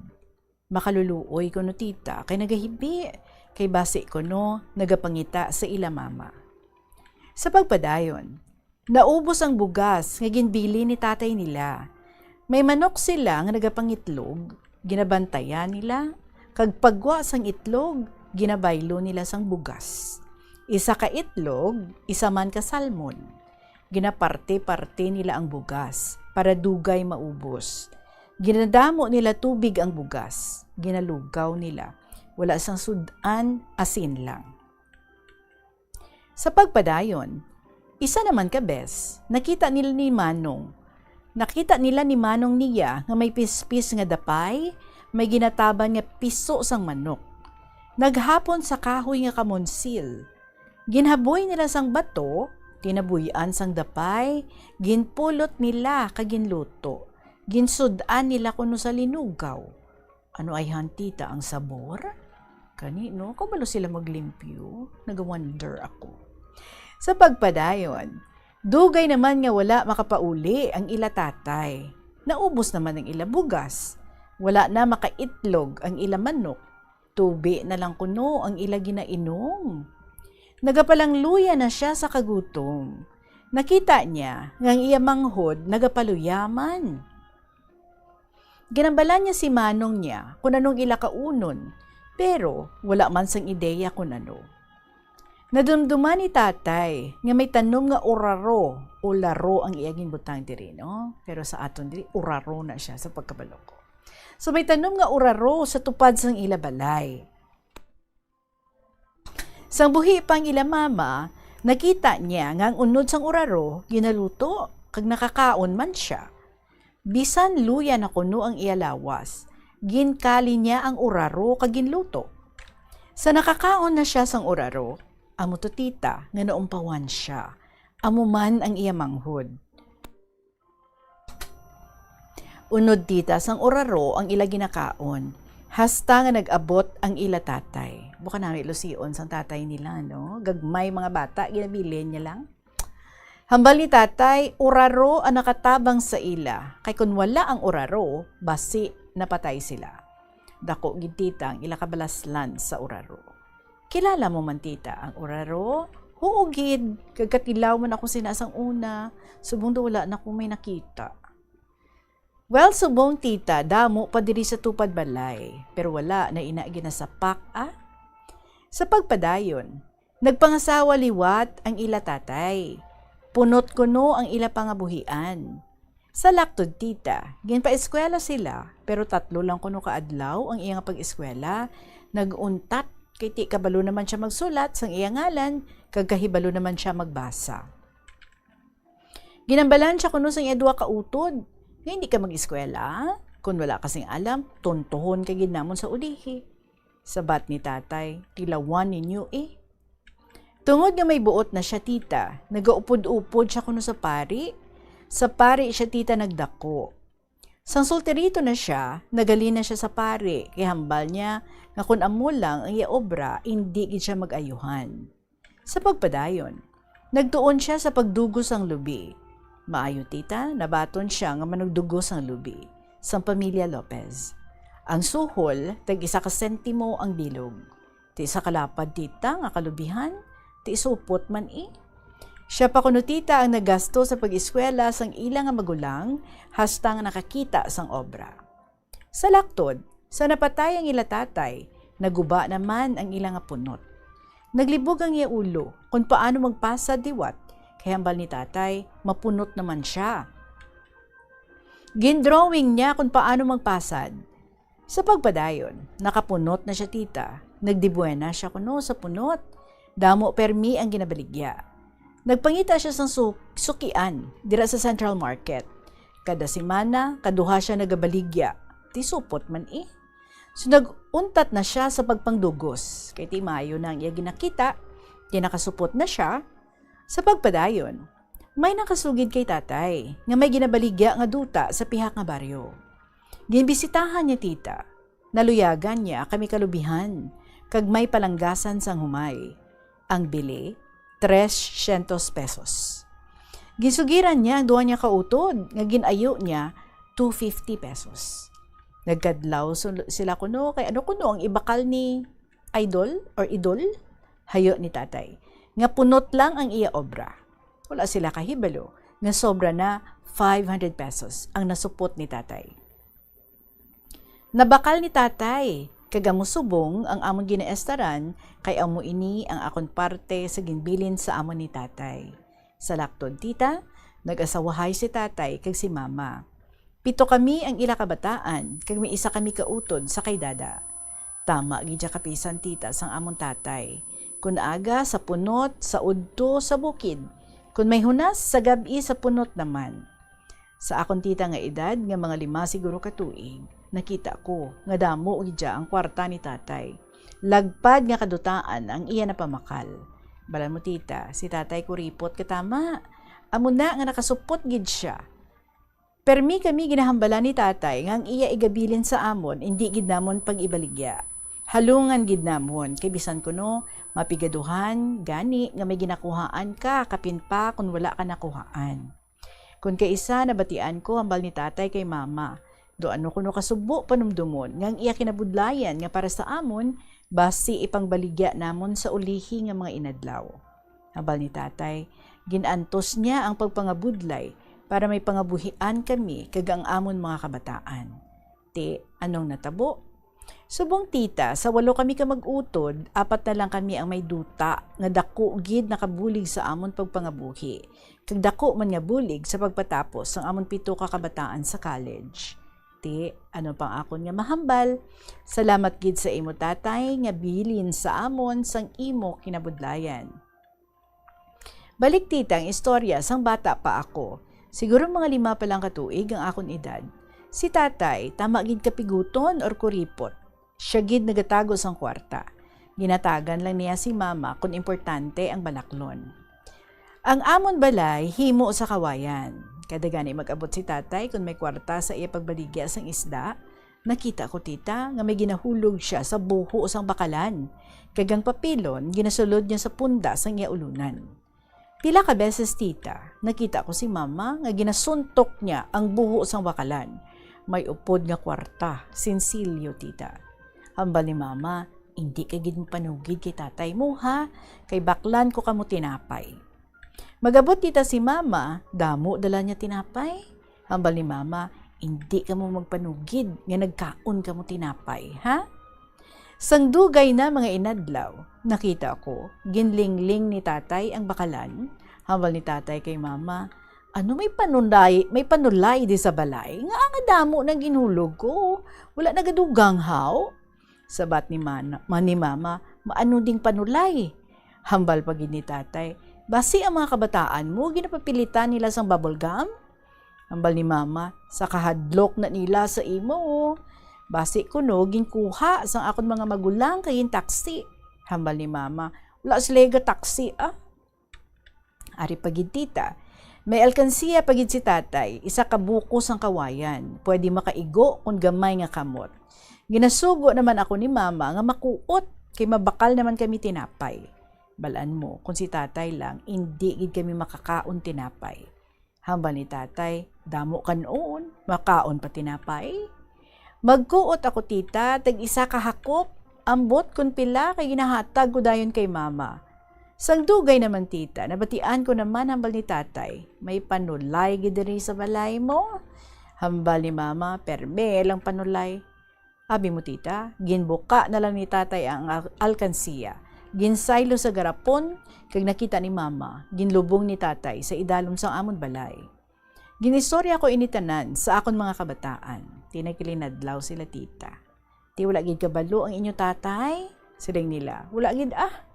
Hambal sa akon kabataan, kung maalam ang panulay, maalam pagid si tatay. Kaya ito na sa idalom sang balay na lubong. So tama na tita, hasan na lang diri, kapoy ka na sa pagbasa. Kag wala naman unod ang ballpen ko, so madamo nga salamat sa pagbasa mo. Sa tuman kalawig ko nga istorya, God bless. Ang nag-istorya, Inday Sanggimaras.